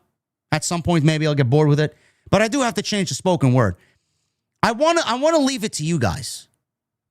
For whoever is here still listening to me. I want to leave it to you guys. You know, the long-term booking intro? I want to make it in a way where it looks down upon Tony Khan. Because AEW's been fucking terrible this year. They've been so bad, and their show is awful. So I want to leave it to you guys. I want you to reach out to me on Twitter. Maybe come up with a hashtag. Maybe JDLTB. Hashtag JDLTB or something like that. You write the intro for me the same way, similar to what we got, so I could speak it, record it, send it to Dustin, who did the intro now, and he can put it over. What do you guys think? I want to make it, keep it the same way. Long-term booking, making fun of Tony Khan because that's what we love to do. So I'm going to leave it up to you guys. Come up with something witty, something really just fucking punchy. Something that fucks with him, you know? Leave it up to you guys.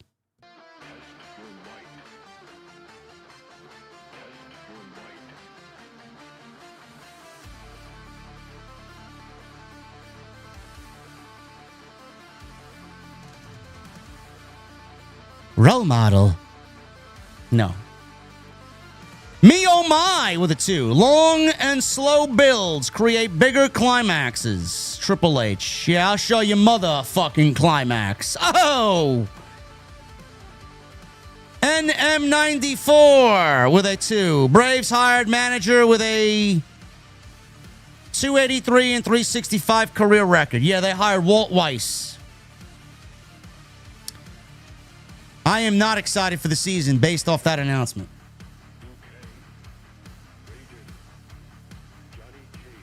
They played Strife. I think they played Strife at the show last night.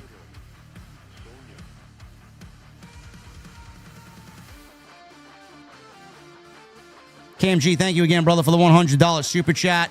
Jorge with a $9.99. Hey, JD, hope you have an amazing night.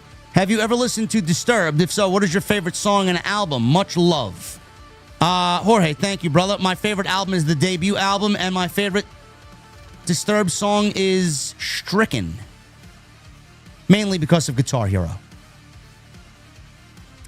Mike 44 42 months. Sheamus, CM Punk, Roman, Jay, AJ Styles versus The Vision. Logan Paul, Finn, and JD would be a good War Games match. Nah.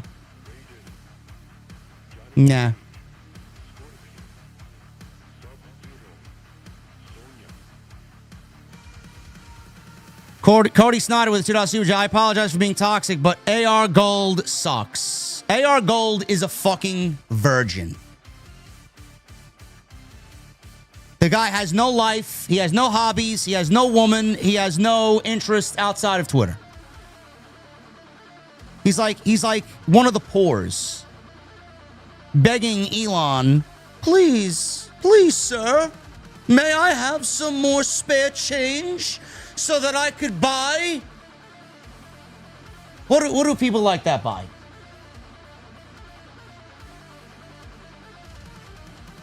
He probably lives in filth and grovel. Guy's a loser. Dalton Meister with a $5 super chat. Saw a few J fanboys on X blaming Punk for what an awful match he had, and that he always sucked. Yeah, well, the J femboys,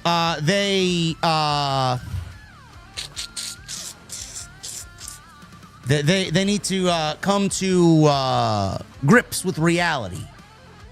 Their man sucks.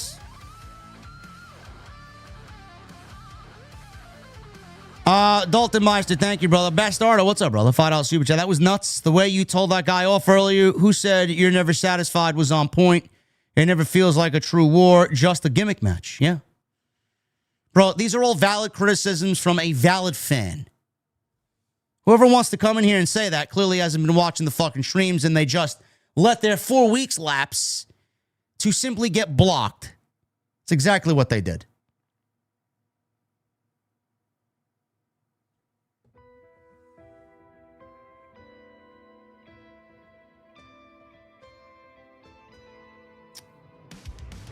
Oh, so Vaughn, did I skip? Why am I? Oh, yeah, here we go.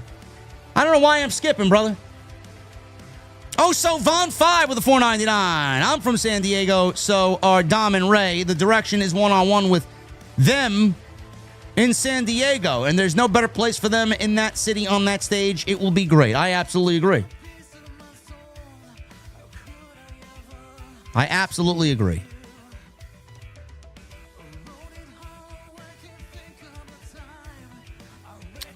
Thank you, Bastardo. Bossmo Jackson with the $4.99. I literally fell asleep on your stream and woke up to your goon voice. I busted out laughing from sleep.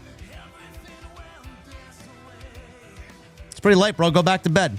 HLG2736 with a 2. Jay Cargill or Eva Marie? Jay Cargill. Eva Marie was just fucking one of the worst ever.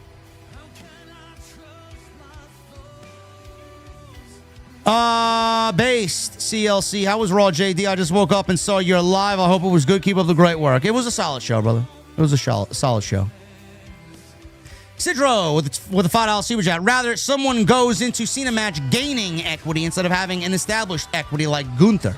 Build for the future. Oba is it. The new GOAT. Yeah. It only works if they're going to have him beat Gunther in the tournament.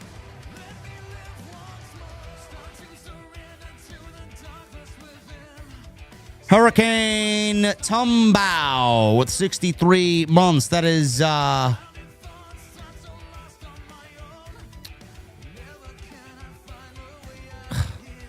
I hate these ads, bro. I hate these ads. I really do.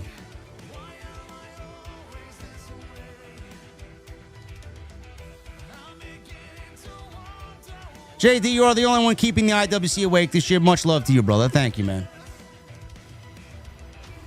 I wish we could go back to the regular fucking ats, man. I gotta see Sidro as his fucking Melee King. I gotta see fucking MGM Ballin with fucking his name. I can't take this shit. DJ 55 with a $1.99. I bought yellow Tuesday Titans shirt last night. Thank you. I appreciate you, brother. Yeah, I don't understand. Why is Sidro on solo stream, but he's Melee King on my stream?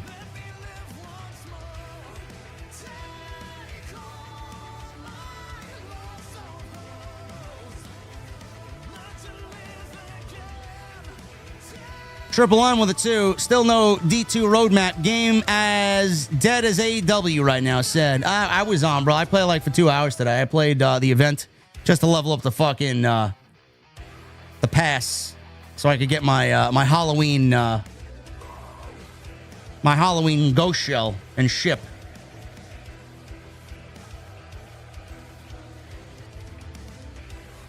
Louis Garabay with a $4.99. Hey JD, should WWE be worried that SmackDown has an attendance of 4,200 last Friday? And by the way, I wish nothing but good vibes and good health to your way. Thank you, brother. No, it's Utah. And SmackDown is fucking terrible. So what are you actually paying to go watch? Maybe if they booked a better show, people would come out. Cake, 44 months. I just want to say Cross got nominated for an Oscar for a short film documentary, and Triple H is going to regret not taking him up on that offer. Bro, the best course of revenge is to find success and throw it in their face. That's exactly what he's doing. Good for him.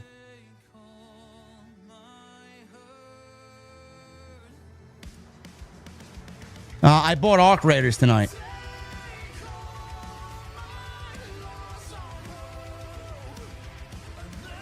And then I'll probably end up buying Black Ops 7 because of all the changes they made. And most of my guys are going to be on it, so they at least make the game enjoyable. Cake, thank you, brother. Charles Wright with 40 months. OTS for life. JD, doing great, man. Like you always do. Thank you, Charles. 3 pages of horror with a $4.99. Joey Jordison's side project, Vimic. He's finally getting a real release. Got a preview, and it's solid for industrial metal. Something to check out. I didn't know Joey Jordison had a side project that is seeing release after he has already passed. I did not know that. You know what I'm waiting for? Fear Factory's new album. They got a new singer. They replaced Burton Bell. I'm interested to see what this guy sounds like. DJ, thank you for the Tuesday Night Titans purchase, brother. I appreciate you. And that is all we got. You guys killed it. Thank you, man. Utah. Fuck Utah. Anyway, guys, thank you for a great stream. Tomorrow, Jason and I will be live for Tuesday Night Titans, 8:30 p.m. Looks like we may have some interesting things to talk about. Cena's tournament, Jey Uso, a couple other things we got lined up for you. It's Logan Paul situation. So that's the deal, man. Tuesday Night Titans tomorrow, 8:30 p.m. So join us then. Thank you guys for the super chats tonight. You did better than normal. Hopefully we get back to normal levels via the super chats, man, because October was awful. We still kicked ass in October, though, so thank you guys for that. Super chats, thank you. Likes, please hit that thumbs up. We need 60 more likes for 800. Leave a comment down below. Let me know what you guys thought of tonight's Monday Night Raw and Logan Paul joining, or at least a loose affiliation with the Vision. So leave me a comment down below. Let me know what you thought of that. Hit that thumbs up. And follow me on social media at JD from NY206. Twitter, Instagram, TikTok, and Cameo. Hit that subscribe button down below. Turn on the bell for notifications. And please check out my sponsor, BetterHelp. BetterHelp.com. That's HELP.com/scripts. Sign up. Use that link. Save 10% off. Courtesy of BetterHelp. Thank you guys very much, man. We will see you tomorrow night, 8:30 p.m. right here on this channel, Tuesday Night Titans with the one and only Solid Monster. Should be a great show. And we got a lot to talk about. And then Wednesday, Jesse and I will be back at it as we get ready for AEW Blood and Guts next week. Should be good. Thank you guys very much. I will see you all tomorrow for Tuesday Night Titans. I'll see you guys later.